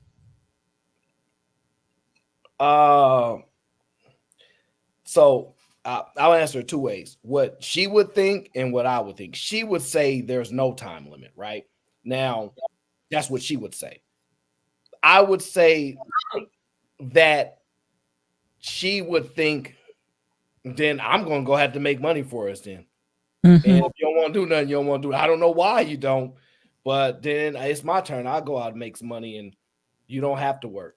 That's what I think ultimately she would actually do. But so realistically, I don't really think there's a limit. She don't think there's a limit. I think that she's like, okay, I'll work. Now, you didn't say I was just gonna be doing nothing in life, but like, because I'm gonna be doing something, but I might not bring a paycheck home. So, yeah. So now we know Aaron's life is perfect. What do you think about the other 99% of the population? How long do you think my life is not perfect? That's literally what she said. That's literally what she said. I'm just telling you. I got you. So, but I'm asking is, what about the rest of the relationships? How long do you think that they can go? Like, how long do we really? What I'm trying to understand are, how long are women willing to carry the torch of the family if their man is incapable mentally of doing it? That I can answer that. Carry the torch without complaining. Very short amount of time. They're going to complain. That's just how they work. If you don't have something clear, women need clarity, right? They need to understand, because they operate in a level of fear unless you can alleviate it, right? So they need a level of clarity. Now, if you just like, I don't know when, and so she got to assume stuff, she gonna nag. But if you like, probably a year or two, I might go back, she gonna be like, I'm gonna hold you to that. So I believe most women can do about a year strong, and after that year, she gonna be putting her foot all up in your. Yeah, it's gonna be bad. It's gonna be bad after a year. What do you think about that? Do you think that women have longer SB to go than a year? No, the reality, I think if we're just talking about people that work regular jobs or things of that nature, I think a woman would probably be okay somewhere between 6 months or less, because she's really relying on that income. But I do also think it says takes about 90 days to develop a habit. I also think that most women after about 90 days would be looking for ways to overcome that deficit. What women have to have is stability and security, or they will lose their mind. So, And so my question, and I'm asking, what would you just say, I'm done? I'm done working. Listen, I know that you might have been dependent on this income. I know that I've been carrying the financial load for 15, 20 years or 5 years. I am done. Do you think that woman should stay with that man? It would require a little bit more communication or more conversation, because I would need to know when he says he's done, what exactly is he meaning, because a man has to take care of himself, if nothing else, but there would have to be a reason. But we do actually have to look at the situation, because that could happen, not with him just choosing. So we can get ill in relationships. People can get sick and can't work. So we do have to kind of plan or open our minds to the fact that something like that could happen. I wouldn't walk out on a good man because he's saying that he done. I would want to know exactly what's going on. We're trying to play your scenario-based questions, either man, to our best of our abilities. But the two answers is this: if you're quitting to punish her, it's going to be problematic. If she think you doing this to punish her, that's problematic. If she think you quitting because something's just wrong or whatever the case is, and you can't handle it, it's different. So how she receives that matters. So I'm just telling you, if you quit because you want to punish her, it ain't gonna work out very well for you. It ain't gonna work out. But if you quit for other reasons and you might never work again, as long as it ain't to punish her, you might be all right. Yeah. But it sounds like, Aaron, you believe that women are willing to accept it if they're not being punished, or if it's not to punish her. Yeah, I think so. Well, I already answered your general statement. The general statement is you got a year before it becomes problematic, because I think most women think in order for me to be a good woman, I need to at least, he's been holding it down, he's been doing this for a while, I at least owe him some support. He going through something, right? They're gonna care, right? But after a year, they're gonna start thinking you a man. What's going on? They want clarity. Unless you have a clear, concise reason what's going on, it leaves too much to their imagination to determine it. You don't want to leave a woman in her thoughts. So, but what if he's communicating? See, I think I kind of understand the point that y'all guys are saying is like there's no communication there, right? But what if, for example, he is effectively communicating? He said, I'm just done working. I've been working my whole life. You know what I'm saying? I feel like this is not doing anything for me to grow. I'm just completely He want to be a, he want to be a, done with it. he want to be a house husband. What he want to do is he want to follow his passions. He want to follow the things in his life that have nothing to do with money. So it might be something as simple as, you know what, at this time for the next 20 years, I'm gonna pour into young men. And when I'm gonna pour into young men, I'm gonna go volunteer somewhere at this rec center, and I'm gonna teach Pee Wee football. I'm gonna do these things, but I'm letting you know that I'm done at this factory that I hate. Look. You know I hate it, that I've been doing it for the last 25 years. I know you. I know that you are. It is your mission to be different, and I get it. Right. But you're complicating this, because I want you to think about what you just said. You just said that he said, "I've been working all my life." Well, it might be time for him to retire there, right? The thing is this: the way that you're positioning it is complicating it. The last part that you just said, right, that would make more sense. But here's what has to be considered: if she isn't working and providing, how are the bills being paid? Right? So that has to be taken into consideration. So if you're specifically saying that he is going to ask the woman to depend on her for his livelihood, then say that part, because that's going to change the entire conversation. That's going to change everything. So let me get a little bit better for you. I got you. This is what he say right here. He say, you know what? So say Mrs. Ball, well, I ain't gonna use y'all. Let's just say a man come and he say, you know what, man, it's time for me to follow my passion. I want to show you right here. Can y'all see this? I don't know if y'all can see this. Nope. I want to show y'all guys this right here. I found it. For me to live my passion, I got this old trailer home right here. I done found this trailer home. This trailer home gonna cost us $3,000. We gotta put a little work in this trailer home, right? We gonna get this $3,000 trailer home. You know, I got my little disability of my little stuff coming in. Our bills gonna get paid.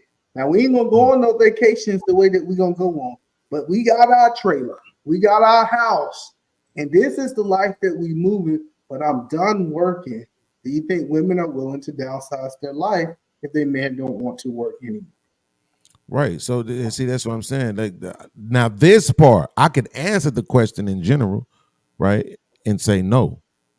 But this where the context comes in, Red Pill, because when you say that, now you have to talk about how old are these women, right? Yeah. Because when you get into upper ages, that's going to be way more viable. Right? Yep. If you're sticking with the lower ages, absolutely not, because that's too much like giving up, right? That's too much like not moving around, not being in the game, not having any skin in the game, as far as being able to, like you said, children matter. Yeah, all of those different things don't matter. Remember I said this man been working for 20 years, right? He started working at 15, 16. He's 35 now. He's 35 and he's 36 years old. He's been working for the last 20 years of his life. And he said, I'm done. We need to get a trailer. It's my time for me. It's my turn to follow my passion. Do you think absolutely? So then I would say yes, but he's gonna get cheated on. Well, because SB he said that the bills is gonna be paid, everything's gonna be covered because he got his little disability or he got his little retirement, whatever he got coming in. So now that's not a function, but that woman is still gonna want to live. So she's gonna now be definitely going to some type of position or whatever to secure her income. She's going to be networking with other people who haven't given up, right? She's going to cheat. What if she does? I mean, it all depends on how they were living, though, don't you think? Like, I mean, if he's been stable or offered stability and security for over 25 years, right? 20 years plus, maybe they've already experienced a lot of life or living, good living per se. And maybe she want to like relax herself. Maybe she's tired of a full-time job. I say go buy the trailer. I'm good. Yeah. Because my wife, dad has this land, it's 5 acres of land out in a small town called Buffalo, Texas. And he got 2 3-bedroom, 2-bathroom cellars on the land. And he's older, but I'm not like counting down his time or nothing. When he passed, it's written up to give that to her. I have no problem moving out there. Very small town, population 8,000 or something. We'll go out there, either put a house on that lake or fix up one of those trailers, remodel everything, and just Live the rest of your life. Live the last 30 years out there. You know, I say get the trailer for $3,000, build a bunker, and just chill for the next 30 years. We ain't living on 3,000. So Yeah, I'm allocating like 100,000 for the land, 50 to 100,000 for the trailer and whatnot. And I then thought the it was 3,000. I thought it said $2,299. $3,000 trailer. No, we can't do that. No. Fix it up. He said you was gonna have to put some work into it. I actually believe this. I believe that it's frowned upon to downsize unless you owe.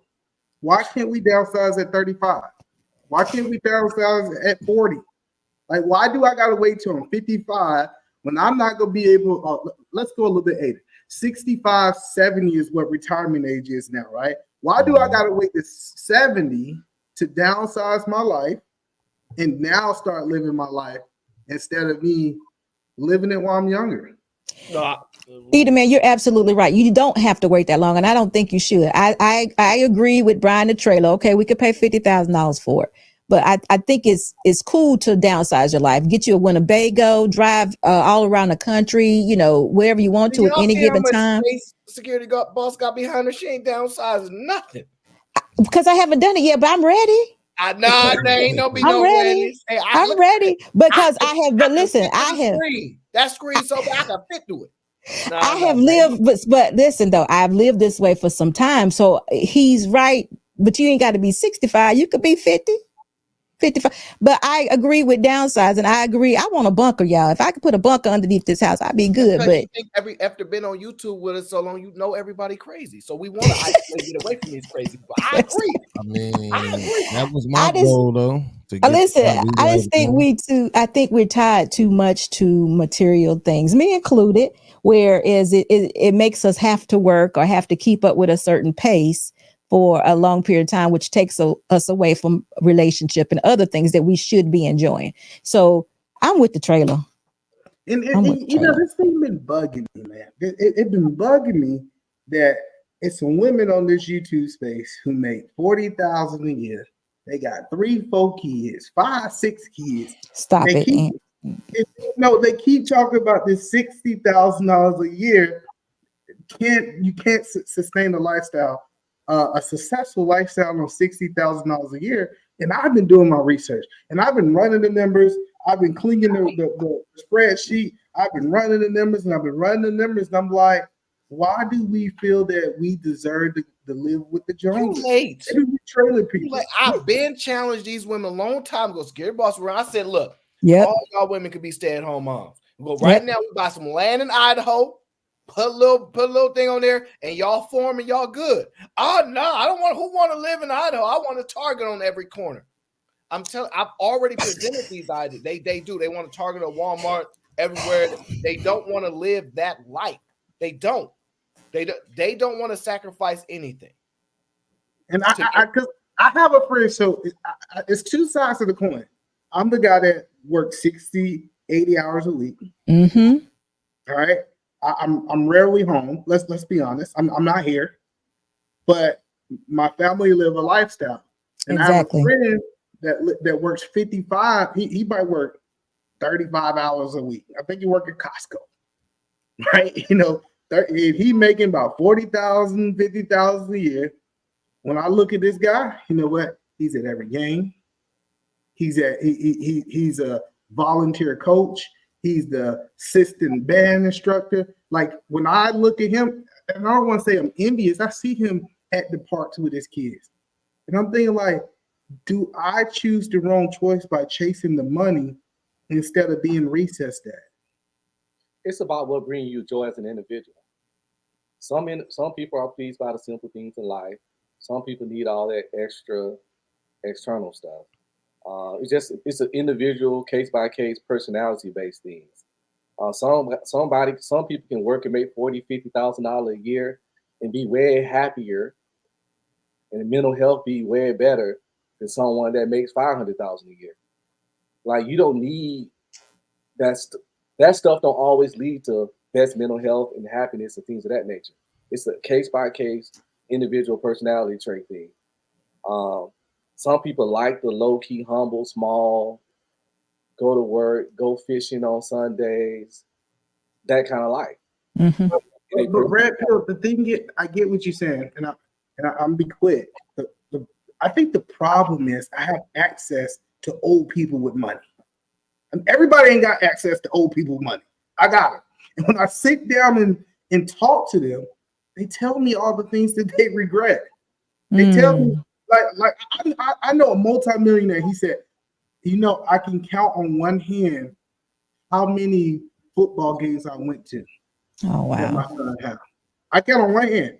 Now, his son played all the way up into the 4th year of college football. So we talking from Pee-wee to the 4th year of college.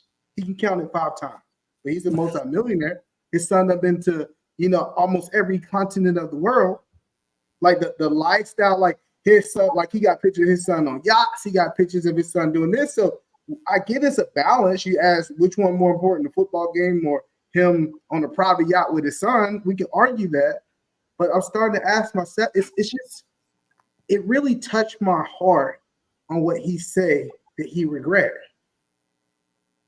Now you tying into the conversation we had earlier at the beginning of the show. You see the stuff that I'll be suffering with, and I'll be battling up like, because you starting to see with him. It all got to tie in. So I think the priceless. All right. So what I want to do, this next video on the show is so crazy.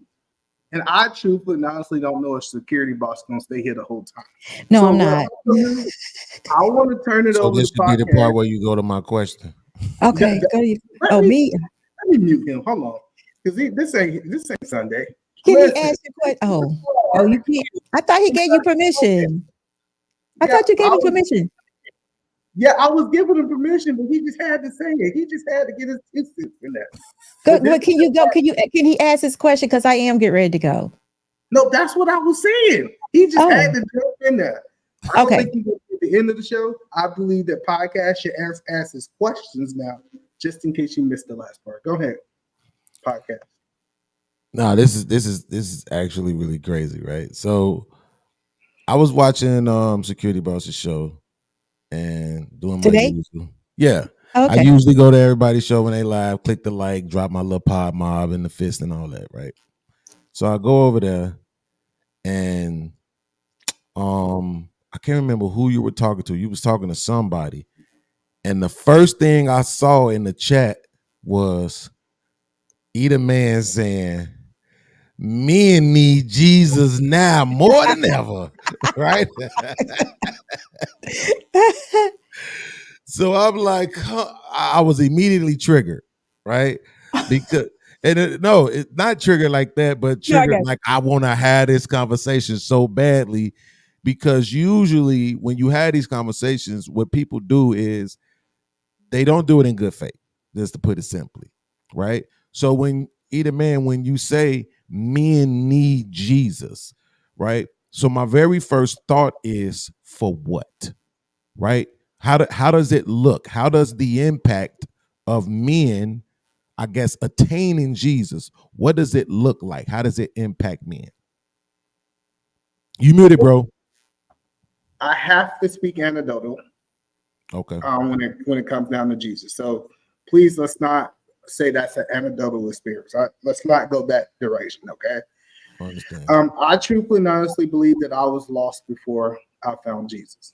I believe that I was the lowest I have ever been in my life, and God had to scrape his knuckles on the ground to get me because I was so low to pick me up. Mm-hmm. And then I fast forward, I've been walking with Christ for roughly about 10 years now, right? A little bit less, about 9 to 10 years. And I've seen the impact that he have had in my life.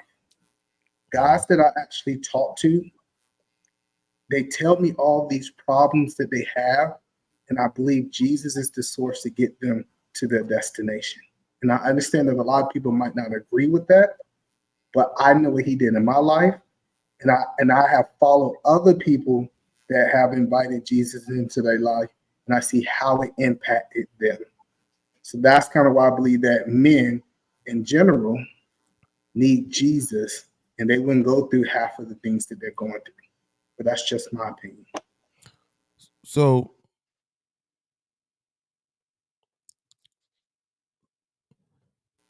as a father, when a father says, if I ask Red Pill, if I ask Either Man Williams, what do you do for your child? You will actually be able to tell me. Hey man, listen, I provide them with a roof. I put food in their belly. I put clothes on their back. I taught them karate. I taught them how to mow lawns. I taught them how to change an alternator. I'm teaching them how to be emotionally responsible. You can literally tell me what it is that he does, right? When I hear people specifically say the words Jesus did, right? Usually the context that they usually give is something that they actually did for themselves, right? Maybe they used whatever it was that they believed about Jesus as motivation, but the actual changes, the actual differences that they actually put. I was a drug addict and then I found Jesus and you stopped doing drugs. You see what I'm saying? So when you say, this is what I'm saying, when you say Jesus did it, did what? That's a great question. And I'm actually happy you asked me that question because I can speak anecdotally. I have been sitting in business meetings and I did not have the knowledge to be able to have that conversation. It was a room that I didn't supposed to be in. I said, hey guys, can y'all give me a moment to pray? And I said, God, can you give me wisdom? I know people say wisdom is hard to define. Can you give me wisdom to be able to have this conversation on something I have no idea about? And I know most people from the outside looking in say that came from me. I put it on everything. The things that I said, I'm so happy that we recorded that conversation because I have no idea where it came from. And I believe that that wisdom and that revelation was not something that came out of my mind because I didn't have education for it. I never took a class for it. I had a supernatural wisdom way above me. And most people haven't had that experience, so they don't understand that experience. Yeah, I mean, I would probably have the same response as anybody else to that, right? But let's say I wanted to believe you, right? But by your own take, you just said most people don't have that experience, right? So I know I want to make sure I get security boss in. So if they don't have that experience, right? You can't say that most people don't know Jesus because that would be untrue, right? We can argue that most people, or even most people who claim to be believers, don't read the Bible, but they know who he is. They know his story. They understand what is expected of them, but they live the way they live regardless, right? So to that point, security boss. Hold on, before you go to her, I got you. I'm letting you go right there. Yeah. I believe people cannot have an encounter with something they don't believe. But I'll let you go to security boss. Like if I don't believe, I can't have an encounter in something that I don't believe. But I'll let you go to her. Can we come back to that? Yes, sir. Yeah. So SB, if most people by either man's account don't have those kind of experiences anyway, right? How can they get Jesus? Okay, so I got to just be honest with you. People who don't believe cannot see what we see. It's just honest. But if you're trying to obtain what we do see, then the thing to do is to question it and to seek something out. So continue to seek if that's what you're doing. Continue to ask that question. Jesus, where are you? God, where are you? It's one thing that I did because we all have been in this place before where we could not see, had no idea. Is I took upon the or it was put upon me that everything is spiritual. Everything that has energy, everything that God created is spiritual. Nothing happens by chance. So I start challenging everything that happened, just like you said to us earlier. I cannot believe that these two people that I, tagged in my post are here beside me. So this is supposed to happen. Right. I take none of it for granted, no part of it. When somebody cuts me off in traffic, they save my life. Whether it's from a ticket or from an accident or from someone crossing the road that I wouldn't be able to see, whatever the situation is, I take nothing for granted. Take my life very serious. It's absolutely no way, in my opinion, some would say, for me, that you cannot remember, or you cannot remember enough scripture in order to be good enough for God. The thing is, you need to have a relationship with God. So again, I go back to questioning, asking God, where are you? What is my purpose? Why am I here? And then you just submit to the fact that Jesus came in man in flesh, died on the cross for all your sins, and you submit to that. And you then say to yourself, look, I know that I ain't hitting on nothing. I know I'm not, I have sinned. I've done all these things. But what is it that you want me to know? What am I supposed to do? And then he begins to open your eyes. He begins to give you the revelation, and he begins to use you. I'm just like Edelman in a lot of cases. A lot of cases when I'm up on these panels, God is using me to say exactly what he wants me to say. And I could not tell you afterwards anything that I said. But when I go back and listen to it, it makes great sense. I speak in scripture, but I never use scripture.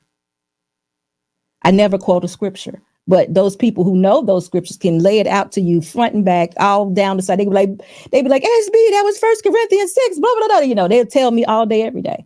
Right. So what it does, the relationship with Christ gives you purpose. It makes you go back to the beginning of the Bible, which is the instructional manual. I ain't got to tell you that because you know it. It takes you to the back, take you back to the front, and it tells you exactly what you should do. This is how it happened. And you start questioning everything you're reading. So what is it you want me to know, God? Yeah, I created this. I did this. I did that. And then it starts taking on a true form. It starts looking like life. Like what we're doing right now. The Bible confirms itself daily, even right now.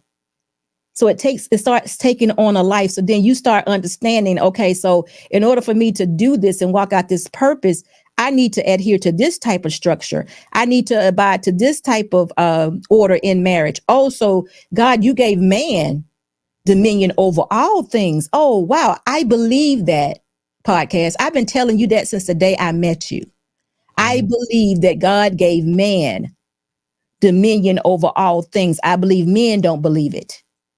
I said, if you saw yourself in the way I see you, you not going to be negotiating with no woman about who you are, because you are the king. I've been saying this to you from the first time that I met you. See, I believe that. I believe that I am my husband's helpmate. I believe that. That is what I want to do with my life. I believe that when I said I do, my purpose then became to be his helpmate and to go through life with him, doing what exactly we need to do, whatever that is. Dearly beloved. Procreate, be fruitful, and multiply, and continue to do it over and over again. I believe that. I also know that in this instructional manual, he has put things in there, red flags, snares, and things for us to stay away from. I believe it. So I don't live that type of life. I don't touch it. When I do fall prey or get weak to my flesh, I believe what it says I'm supposed to do. Then it brings me right back to the instructions that I'm supposed to follow for this type of life. And what it's done for me is I have that life. Mm-hmm. My life, I have results for that type of life. So I know it's real. And this for the fact that the instructional manual confirms itself daily. Right now, the Bible talks about a silly woman. It uses those words. That will knock you off your feet. It just goes to so much to what we are living right now. You just have to believe. And the way that you believe is you continue to question, you continue to ask the questions, and you continue to read the book, and you identify that it is real life. See, we just like discount and be like, oh, that's history. No, it's actually life. It takes on a real living form. Some say there is even a translation, a real living translation, and you have to apply it to your life, and you have to walk that out. And that's what I do. That's what me and Mr. Ball have done. And that's where we good, and we get very good results. Our consequences, this is the way we live, and we're happy there. And it doesn't allow us to do certain things. It doesn't allow us to participate in certain behavior, because it's already said, you do this, this may not be good. But if we did do something before we came into the knowledge, we now understand that this is why this happened. So I don't have to continue to repeat those same things over and over again, like so many of us do, with the lack of accountability. listen, even though you're forgiven, you still have consequences for what you do. I'm not interested in a hard life. I want it easy. Absolutely. And I'm glad you said that. So either man, just for clarification purposes, when you said men, right, need Jesus, were in that moment, were you specifically talking about us men, the gender men, or were you meaning man as in man and woman? So just in that moment, I was saying mankind. So in the Bible, when they say man, like man should have dominion over the world, he wasn't talking about just men. He was saying mankind. Like, so I was saying mankind in general, the human being race needs it. So Red Pill, are you faithful at all? Are you in the faith at all? I'm a good old Southern Baptist. I'm not the best Christian, though. So.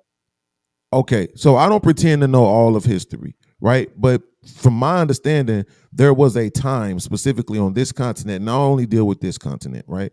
There was a time when the majority of us absolutely embraced that, right? And it didn't like manifest into this great utopia. Biblically, the text tell you that's not going to happen. Well, right? what are you looking for? When you say utopia, what are you looking for? Heaven on earth? Well, technically, right? But it's like, because what I'm saying is, okay, you take a non-believer and a believer, they both can get cancer. Being a believer doesn't mean you won't get cancer. Absolutely, you're right. Okay, so when a person says you need Jesus, that's what I'm saying. For what? What will the absolute change be? Now you can say, because I think you did, and I don't disagree with you. One thing I will say about people who are believers and practice it fervently as they are supposed to, what I will say about them is that they move different, right? So they tend to have more of a positive outlook, and I think that's healthy, right? Because they believe things are going to work out, even sometimes when they don't. And when they don't, then they just chalk it up to either, well, that was the devil or it was in God's plan, whatever. They have these built in, right, ways of just dealing with it, right? So, but the thing is when you have a demographic of people that we know for sure who were practicing, there was a church on every 3 blocks in Chicago. It was a church after church after church after church. Every Sunday, the streets was piled up with cars. Everybody was in their own church. Everybody was giving their tithes. My mama still pay tithes to this day. She always has. It's always come out of her paycheck. It frustrates me that she has given so much money to the church, right? But that's my thing. They practiced. We're all sinners. They practice as best they can outside of the things that they're going to fall short of the glory of God on, right? But the existence doesn't change. Biblically, the text says this is coming to pass. Man against son, daughter against mother, disease, famine, all these other things, right? So it's like, what is the actual point, right? If this is what I'm expecting to come, right? What is the actual point of participating if all of the bad stuff has to happen? And it's going to happen whether I believe or not. You see what I'm saying? Yeah, it has to happen, and it is written that it's happened. Remember, I told you there is an instructional manual. This is a way of life, but it doesn't have to happen to you. Just like there are a lot of people out there that will say men are horrible. Y'all are not even capable of love. You're going to bring trauma if you were to marry in a marriage. You would bring trauma to your marriage. You would cheat on your wife. You would do this and do that. Now I know that all men are not doing that. I have one right here that doesn't. But there are a lot of them that are, or that will. So I happen to think it's the fact that we, my husband and I, are followers of Christ, are believers and have that faith that he doesn't participate in that type of life. And I don't bring that trauma to our life. We listen to what we're supposed to do. So this doesn't have to happen. See, like I said, I don't live hard. I live good, and it could happen to anyone. But you don't have to participate in sins. Another thing that we do a lot of is we kind of go along to get along. We always say, well, the reality is my husband and I create our reality built on our principles and the foundation of God.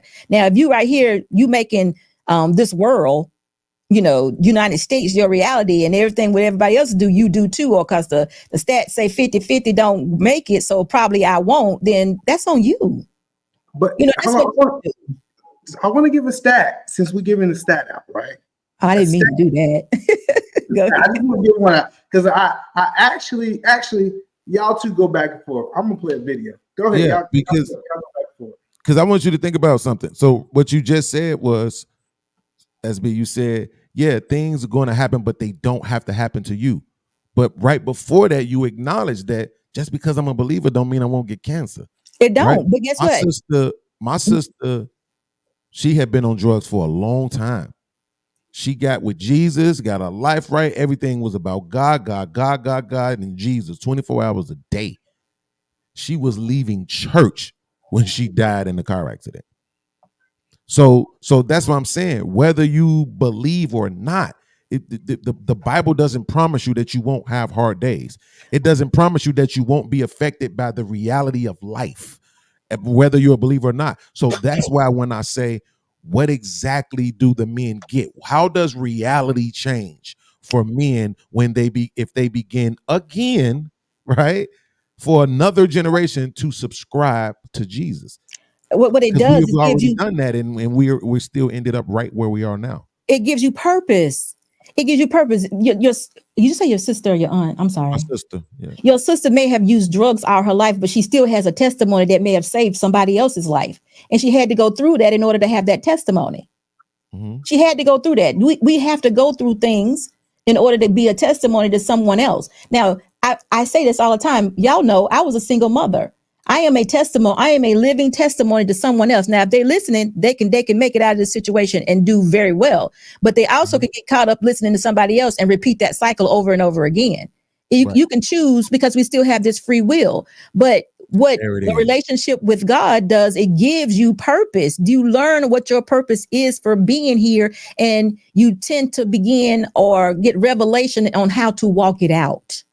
Like me now here being an example on YouTube. I've said this way before. If anybody knows me and been following me for a while, I'm not a social media person. Mm-hmm. I've never done Facebook, Instagram, or any of those things in my entire life.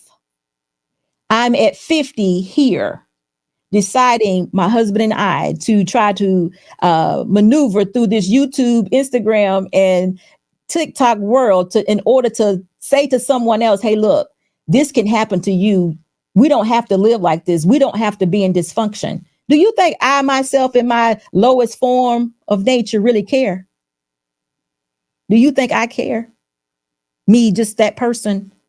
Do you really think that I would care? Because I get cussed out daily, daily about my thoughts.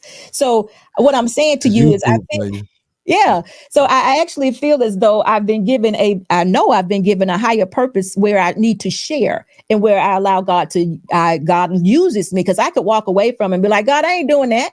Why you want me to do that? But he actually uses me, give me the words and the thoughts, the wisdom to actually share with women. And some will hear, not all will. Yeah. And it becomes purposeful for you, beings. That's what it is. It gives your life purpose. Otherwise, we are just sitting here soaking up air, actually operate in dysfunction. We're not doing anything to glorify or give thanks to the fact that we are actually here. We take all of it for granted. The water we drink, the air we breathe, all of it's taken for granted because we think, okay, it's a given. It's just going to be here.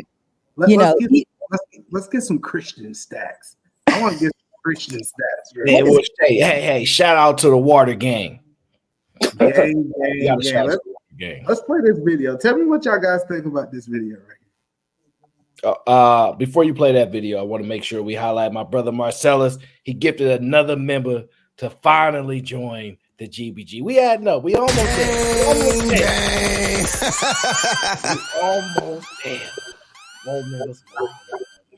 Let's play this video real quick.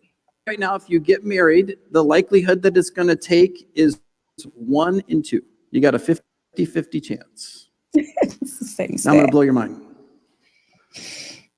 What do you think the odds are if, as a couple, you pray together every day? Every day.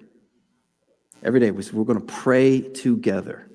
I'm going to pray over my wife. She's going to pray over me. It's over 99%.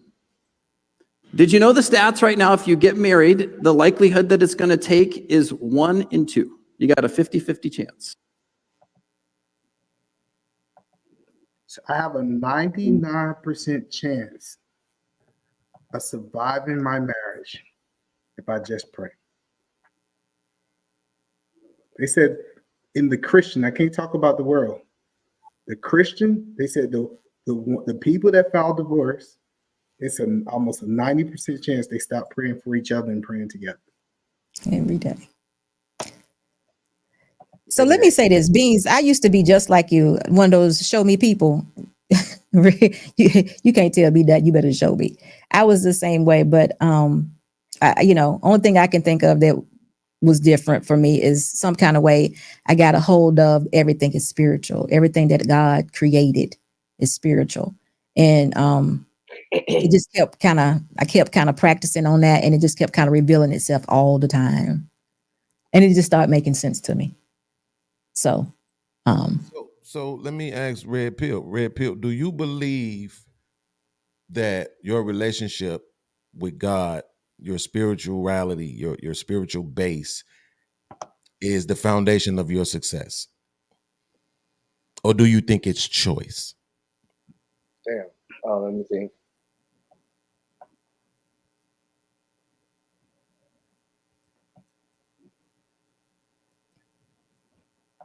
I believe it's on my spiritual base. I wouldn't be nothing without God. I think God personally has saved my life several times. In war and out in these streets. Now I've used the strength that He given me to accomplish things, but what's that quote? Something, I don't know. Everything, strength, whatever is within Christ or something. Whatever I am, it came from God. Whatever I've done, it started there. And right. Then even if I did it, it started there. It's just. But I just wanted to say, Beans, I understand everything you're saying because I have a really good friend of 14 years that's an atheist or agnostic or something like that. And we talk every day. And people think a Christian and someone like that can't be friends, but that's false. As long as you got mutual respect and listen to the person, because the stuff he says is logical and understanding. So everything you're saying is perfectly logical and understanding. I understand where you're coming from. But I always used to tell him that if a person believe in God and God ain't real, no harm, no foul. If you don't believe in God and God ain't real, no harm, no foul. But if a person believe in God and God is real, you're good. But if you don't believe in God and God is real, you're screwed. So I'm going to go with the one option that got a positive outcome because the other ones are no harm, no foul. And that's just how I always try to break it down to him, just off that logic alone. Can y'all guys give us a second? Hello, sir. How you doing today? I see you was playing with Joe. How you doing, sir? Can you hear us? Which, sir? Me? Yes, sir. Yeah, I can hear you. Clean as day. Cool. How you doing? Pretty good. Quick question.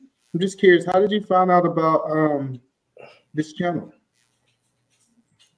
I have a multiple YouTube channels, and somebody requested that I visit this one. So.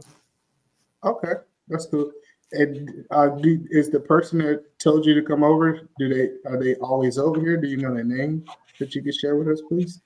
I offhand, I'm sorry, I do not know that information. Okay. But I'm not a threat or anything at all. I got you. Yeah, we didn't have some interesting things that kind of happened over here in so many words. So we wanted to kind of just string people out to kind of. I have one of my YouTube channels that we started recently was We Grow Weed, so I'm pretty stoned. So I'm pretty harmless. I'm just here to listen. Okay. Did you think that you kind of want to add to the conversation we kind of having now, or? I would love to if the opportunity arises, but I'm not expecting anything. Give me 1 second. I think. All right, cool. Yep. Perfect. All right, cool. So yeah, you're on the big screen. You could talk. You could do what you do. So what do you think about what we're talking about so far? I'm just I don't have much to contribute. I'm just listening, but it looks like on your screen it's showing a giant white eyeball, and then to the right is beans, and the left is. You know what? Eat Man, y'all have a good night. Beans, I will definitely try to watch the show, so I'm gonna tune in. You know you can find me. You know where you're at. Aaron, check your messages. And Red Pills, good meeting you. Huh? Perfect. Thank you for SB for coming over. Make sure y'all subscribe to her because she's doing some great thing. But I would like to answer your question, Beans, before we go to the next topic. Can I ask that question? So absolutely. This is why it's crazy to me when people call me arrogant. I believe everything that I have done have came through God. I think that I am just one of the crazy people that are actually listening to him. I think like if you really just understand my life, you know, when I sat into a doctor's office and they told me that I'm sorry to interrupt. Have you heard the term "God's a little madman"? No, sir, I never heard that. God's little madman. That's a very pro-Christian term. No, sir. I never heard that before. But one thing I do know, and I know some people might look at this crazy, but I remember sitting in a doctor's office at 13 years old, and they told me that I will be 5'2". I will never be over 145 pounds because stuff that I was diagnosed with. Right? They said that, hey, this is gonna be my life. Yeah. How bad was it? It was pretty bad. They said this is gonna be your life for the rest of your life, right? That's kind of one of those, huh? And I remember praying. I remember all the stuff that happened, and then my life, like you can't. I think I would never be. I would literally never, might ever be that size, 150 pounds. So, and then now I'm 5'11", and it's just so many things that I actually contribute to my life today. Me personally, I just can't. It almost be crazy for me not to believe. If that makes True, sense. but then you have. So one of my favorite scriptures is Isaiah 45:7, where it says, "Our God create the good and the evil," right? So when people say, everything that happened is God's purpose, well, it's like that includes suffering, right? That ain't like so. Not everybody who prays gets their prayers answered. Not everybody. There's a million people who tried to do things the exact way you did, and it didn't work out for them, whether they believed or not. A lot of times, what the thing that I'm offended by when it comes to religious people is that they speak in a way that as if you're practicing the faith the perfect way, everything would have worked out. If it hasn't worked out, then that means there's something wrong with the way that you're practicing the faith. And there's just no logic to that. There's absolutely no logic to that at all. I think the difference between me and other people, I'm willing to stand on what I believe until Jesus return. I don't care if I look like a fool for 90 years. I don't care if I look like a fool to the day that I die. I am willing to stand on it. No, I'm just willing to stand on it. And what I have learned, most people quit before the blessing can happen. Truthfully and honestly, most people give up before they actually can manifest their glory. Wait, but look, you're doing it right now.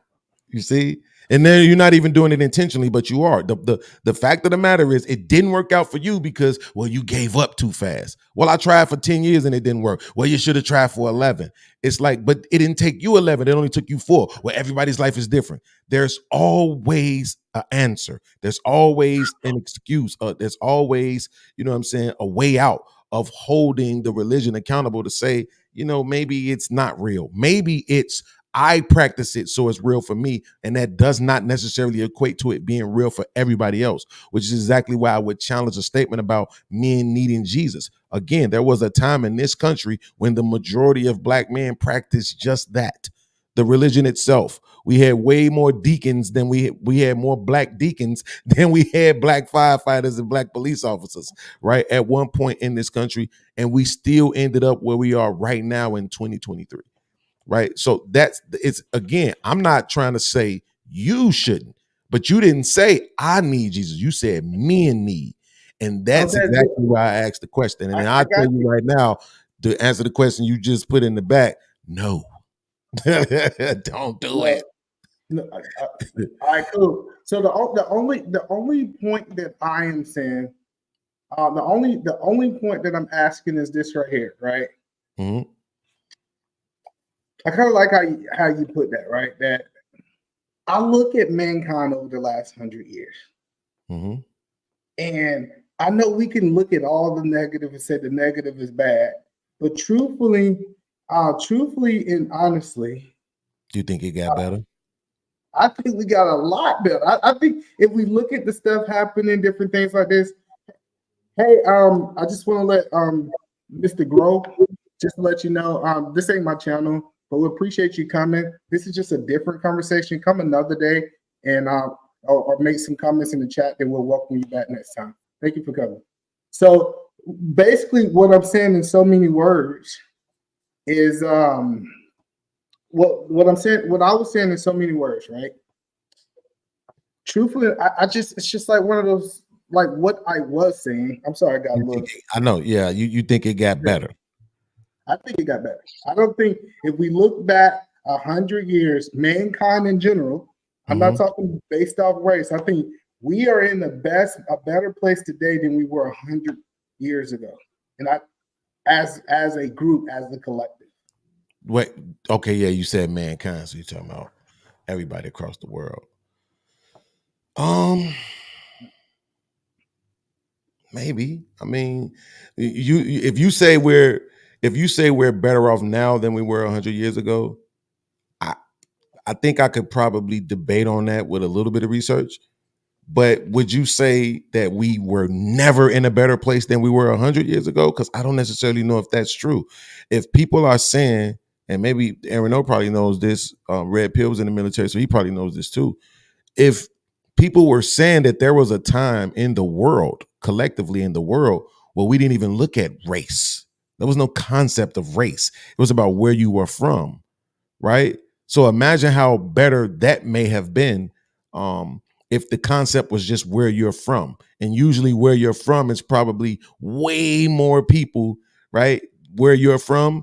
And that's going to make traveling easier. That's going to make bartering easier. Like this is going to make things a little bit different than, okay, you're from here, but there's a dominant race here that's superior, controlling everything. You see what I'm saying? So I think it's easier to travel in 2023 than 100 years ago. It's easier to do business in 2023 than 100 years ago. So we can point at one thing. So? Absolutely, business in general. I think business in general, yes. As a black person, for sure. But Red Pill, when you say as a black person, do you mean in America or in the world? Because we saying in the world. We was always kind of found upon everywhere. Really? Like you got, because let me just say for musicians, writers, all the artistic people, they always rave about their experiences in other places. You know, we went to Germany, we went to Paris, we went on these places, right? So it's like they're different with Lil Wayne in Korea than with y'all make y'all life a little too complex. Beans, you have the ability to say things in your head that none of us can understand, hear, none of that. We all have that unique ability that we can speak to ourselves, say words are in our mind. Nobody else can understand. Nobody else can. Why? Now, I'm sure we can't answer that question. Sure, we cannot answer that question. There are just some things that I think that people, I think the large majority of almost everybody believes in God. Even in their battle to say, I don't think I believe, they fight so hard because they know, they wish they could understand what other people that have accepted the belief believe. You understand what I'm saying? Like, I really believe everybody, there's a God. They might not believe in the God as it's described to everybody else or this, that, but they believe, it's something. For whatever reason, the way that we're unique, there is a belief in almost everybody. And we're created to believe. We was created to believe something. Even an atheist believe that it's not. They believe it's not a God. They still believe. Like we're You know, creating. listen, everybody believes in some superior power. Everybody believes it. They can sit there and deny it, but the reason that they're constantly trying to find the sighting, the revelation, to go, oh, it finally hit me, and I can buy into the acceptance, is because they believe. They don't know why it hasn't hit them the way that when someone passed and you haven't really registered it, and it finally hit you and you go, "Whoo, I'm really feeling it right now." People just haven't been able to register to get to that acceptance point. But I believe the large overwhelming majority of people believe in a higher power. But I want to talk about wait, hold on real quick. But that doesn't. But when you first interjected, the question on deck was, is the world actually a better place? Because I would argue that it's not. Like, we war better, right? That's what it's better. We have more technology and all of that, but the people, the rate of people dying, I don't even know this for a fact, but I would probably be willing to bet more money that more people die right now than they was in 1920. And that is a bad statement. I might be wrong, but I would be willing to bet money that is true. Like, even if we just look at the life expectancy 100 years ago, people wasn't living this long.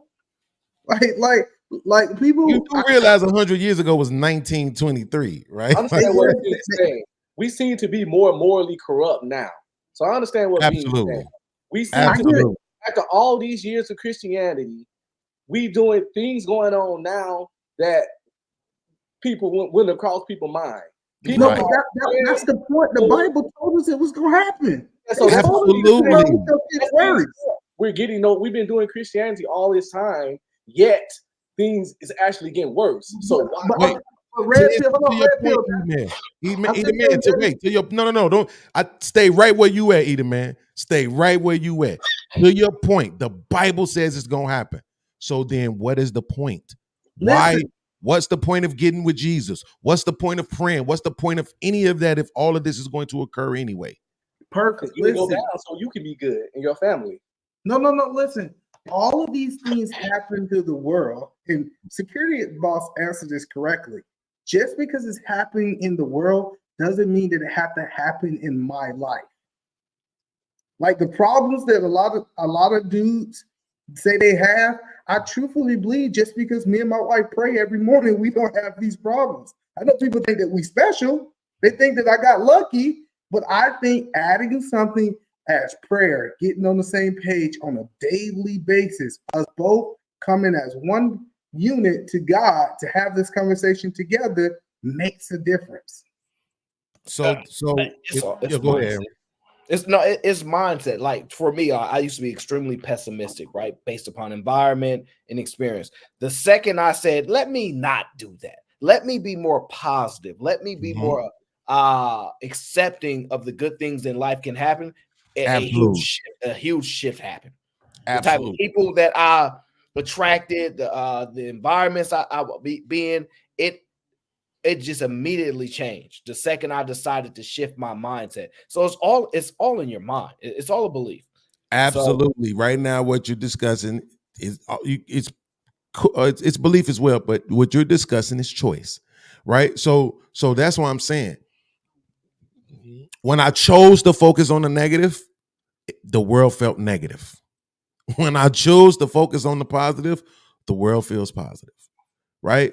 But to Edelman's point when he said about what Security Boss answered, that was a choice response as well, because here's what you're saying. If you fall down and I reach down and I help you get up, right? That's tangible. You can see it. You can feel it. I actually helped you get up. But if you fall down and you look at me and be like, well, he's standing up, so I know I could stand up again, and then choose to stand up on your own, that wasn't me. I hear what you're saying. So that was you. Me existing did not make you stand up. You choosing to stand up is what made you stand up.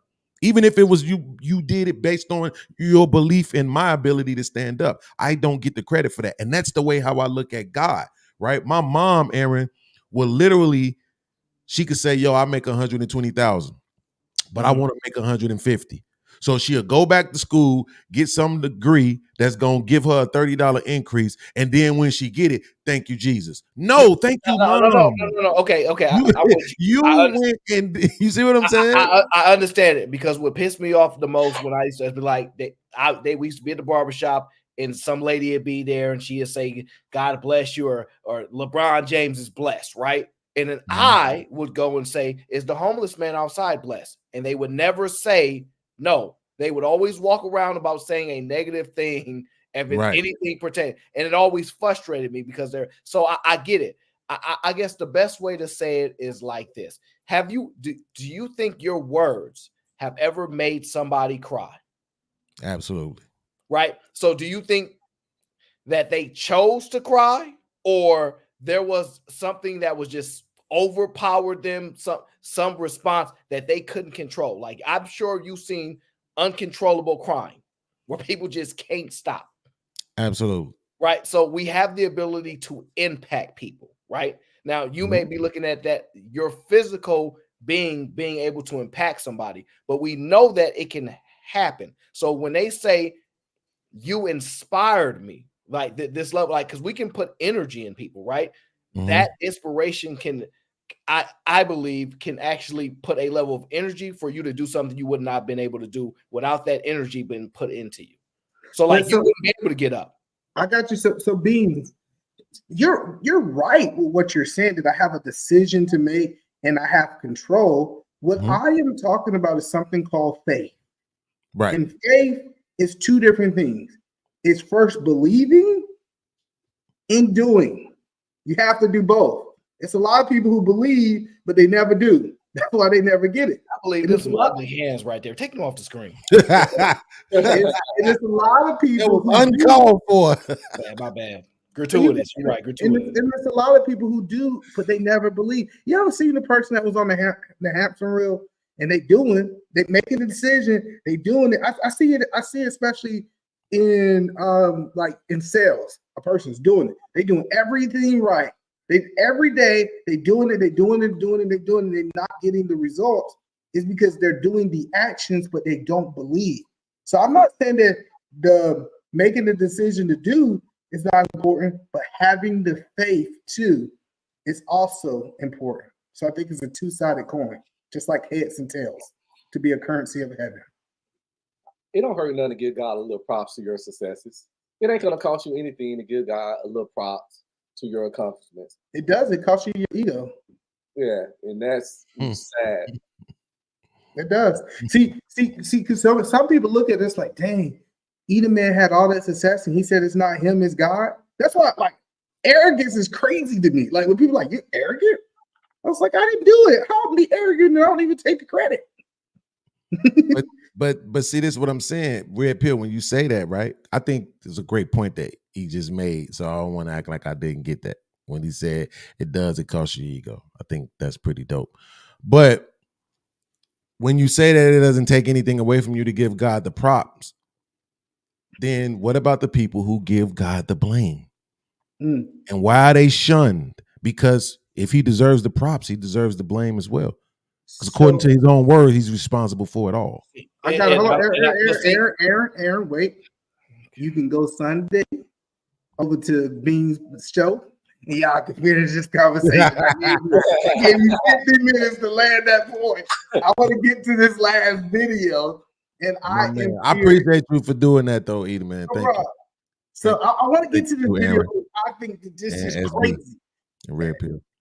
Thank you. So I want to ask you, Beans. If you imagine you was on a plane, you flying to. He ain't about to get on no plane. Why you pick him for that? If anybody afraid of airplanes, it's him. Racism. So I ain't talking about the price of the plane ticket. I'm talking about the actual plane. Beans don't fly. But let's say, Beans, do you feel like you should have human rights on the plane? Human rights? Human rights. The question is that. I was like, yeah. All right. So, Red Pill, do you believe that you should have just the basic human rights on the plane? Yes. Cool. All right, cool. So even though you're not in the country, it's a possibility that you up in the air, you still should have those rights. Yes. What about out at ocean? When you're out at the ocean, do you believe that you should have human rights? The basic human rights. The basic human rights. Okay. All right, cool. I want to play this video for you guys. And I want to read. I don't read, but I want to read something that happened on a plane. And I want y'all to give us the honest take on what y'all guys think about this situation. Okay. So let me play this video real quick. And I want y'all to see what happened on this plane to Moscow. Woman kicked off airplane in Moscow after allegedly engaging in non-consensual oral sex with male passenger who sat next to her. What? So what would you do if you was in a situation that you was on a plane and as a man, you did not consent to oral? How would you handle that situation? Now you want to test my religion. Absolutely. That is exactly what's happening right now. That is exactly what's happening right now, which is why I'm glad I'm agnostic, because I have absolutely no problem with saying, thank you, ma'am. Do you need me to get your luggage off the top shelf? That's a violation, bro. Like, that's a violation. So was I asleep and I just woke up to the gaga? Let's get into it, right? I really want to know y'all opinion on this. A woman has been detained in Moscow after alleged forcing to give a man oral blankety blank to a male stranger that she did not know. She was sitting next to it. The passenger and the crew stood around while she forced to pull this man pants down and to be able to get into oral blah blah blah with this. A man fought it for about 5 minutes, and then he relaxed himself eventually and stopped fighting it. The flight attendant watched and let her finish, and then moved her to economic class, a seat away from here. What do y'all guys think about this situation? He didn't fight that hard, because if she going down, her head's there, my arm's here. If I really didn't want you on me, I got these bees that's gonna get you off me. Wah, wah, wah, wah. I'm telling you, it's like, if you don't want it, and come on. Men, I don't know, even the average man, you don't have to be a muscle bound, The Rock type dude. If she giving you that, and you don't want it, he could have stopped her. So hold on. So you said that this justifies him having the ability to physically hit a woman. Yeah, that's grape. Self-defense. She was graping him. So yes. You feel like the man's life was in danger? No, he was getting raped. No. He was getting SA. I know what you're saying. My question that I'm asking, do you believe that his life was in danger? See, when either man asks questions, it's forcing me to do stuff. Yeah, she could have had AIDS in the mouth. Okay. She could have had AIDS. Feel like his life was in danger. So she had open wounds in her mouth and had AIDS. Beans, I said, Beans, the question I'm gonna ask you is, do you feel that his life was in danger? No. So do he got the right to put his hands on this woman if his life was not in danger? Absolutely. Help me understand that.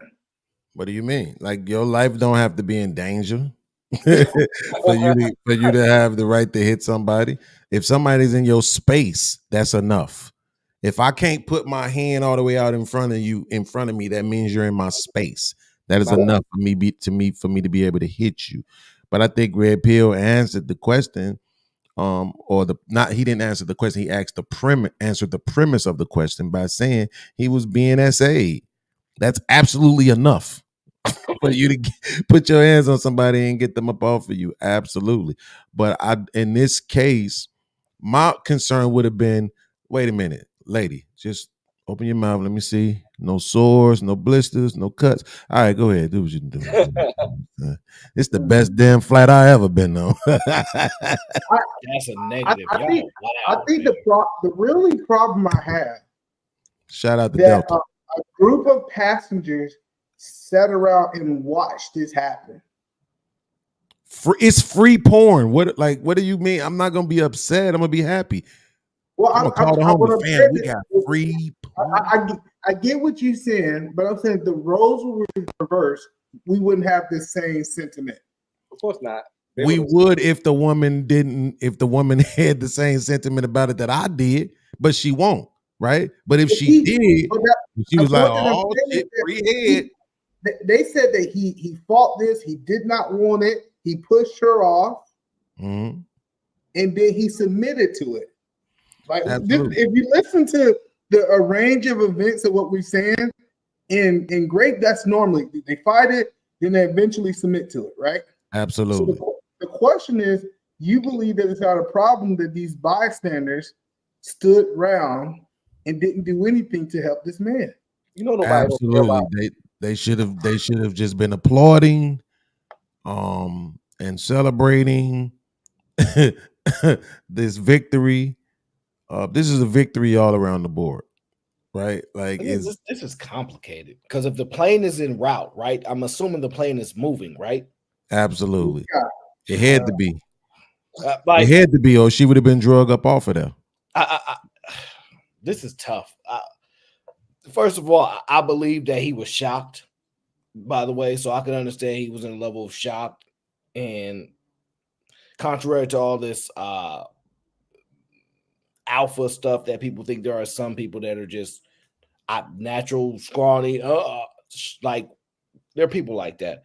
I think somebody should have definitely mustered and like get up off of him or gotten away or something. Like that's crazy.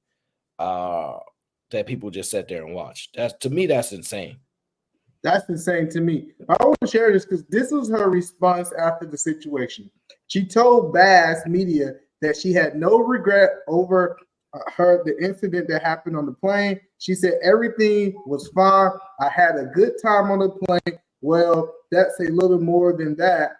It claimed that she only was fined 500 rubles, which is about $5 for her behavior on the I'm trying to tell you. This the thing. This is a real life example of society at large really don't care what happened to men. It's hard for society to see men as victims, and nobody don't care. Because honestly, if you reverse the roles, that dude would have been yanked up and yoked up and beat up on that plane and threw it locked in the bathroom somewhere. Because like the man said, he fought for what, like 5 minutes from what they said. Ain't nobody finna watch a woman fight a man for 5 minutes trying to go down on her and not interrupt it. But again, my opinion is still that if he really wanted it to end, he could have got him. I feel he didn't fight hard enough if he really didn't want it. But that's just my opinion. But still, though, somebody still should have helped him, regardless. Everybody's not a fighter, though. Like that's when our brains go to what we would have done in the situation. There are some just feeble weak type of people that just ain't like that. Just not like that. If I don't want somebody in my space, once again, you just did exactly what I just said. Well, most people, when somebody violates their personal space, is going to have a problem with it. He's doing it again. I didn't say all. Most people is not gonna let somebody come lick their face. Listen, I haven't been to jail, so I don't know. Let's go there. But I'm pretty sure that some people that have been to jail might be in a situation that they didn't agree with, that they just didn't fight just because they could fight. I say all, just most people. The fact of the matter is this: it's weird. It's probably a AI generated story. but at the end, of the day, you know what I'm saying? She was punished. She did her time. Now what? She paid $5. Absolutely. I got a question. Did he bust? Absolutely. And she need to Nasty. They need to get that. Why would you care about what the? Did he Well, bust? you know what it shows? You know what this shows? This shows. He about the victim shame. He about the victim shame right now. I'm gonna sleep the rest of the fight. Knocked out. Good ass sleep. And I got a question. Go ahead. What would you tell your wife? What would you tell your wife? I better have fought her off me. That's what I'm saying. Yeah, I would have had to beat her up. Heisman. No. We're not Hey, gonna. you would have went to jail. Wait, I don't want to just blow past that, please. So if he busted, then what? You would have went to listen. That means he enjoyed it. Please say that means he enjoyed it. Please say that. Listen. What people don't realize is this man actually handled this the best way. Because if he would have beat this lady's butt, he would have been getting locked up. Oh, I don't care how they told the story. When that police got, I'm pretty sure they had five people had to tell the police this for the police to believe it. But if he would have came and that woman would have had black eyes and bloody nose, that dude going to jail. Yeah, witnesses. There's no video. It never happened. But hold on. She tried to assault that man. But Red Pill, I need to know. If he busts, then what? What does that mean? That means he enjoyed it. Man. I just wondered if she knew what she was doing. She sneaking. Listen, you know if you say that, right? They gonna start. They gonna like, oh, you saying if it happened to a woman? Because they say that about women too.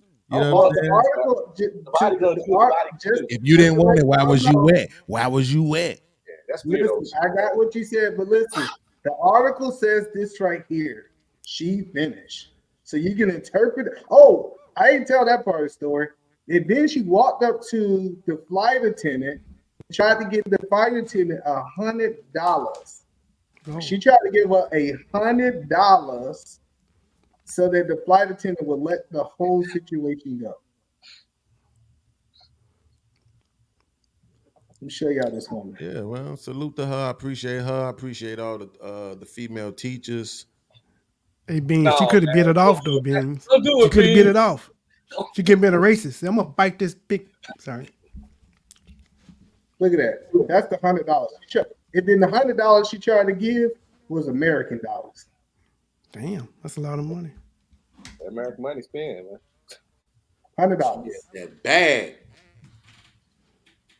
You know what this that one must be no spirit. You know what this proved when I really looked down at it, Aaron? What it really proves is this right here. It proves something. It proves that Madman Williams was right again. That the world needs Jesus more than they ever thought that they needed before.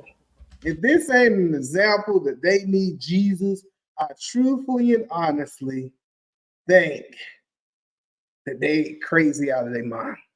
So I wanted to structure this show a little bit different from how I normally did it.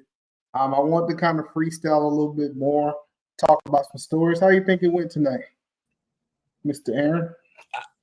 These had to be the best questions I ever heard in my life. You got Red Pill talking about, but did he fit? Like, I don't know what this world is coming to. You got podcasts like, yeah, I mean, she paid her fine, I mean, she did follow the law, basically. But you know what it proved? I don't know, man. A lot of guys talking about the world don't care about men. It sounds like these men don't care about these men either. That's what I heard. I could be completely off, but it did sound like Red Pill was concerned about this man. And this damn show didn't sound like B was trying to figure out, because he get the plane. Was trying to figure out why he's scared to get on a plane if that's what's going down on planes. That's what he was trying to figure out. Hey, he might get a plane ticket next week. You never know. But we appreciate y'all guys actually coming over to the Madman Williams takeover. This definitely was a great show. I appreciate y'all guys. We gone.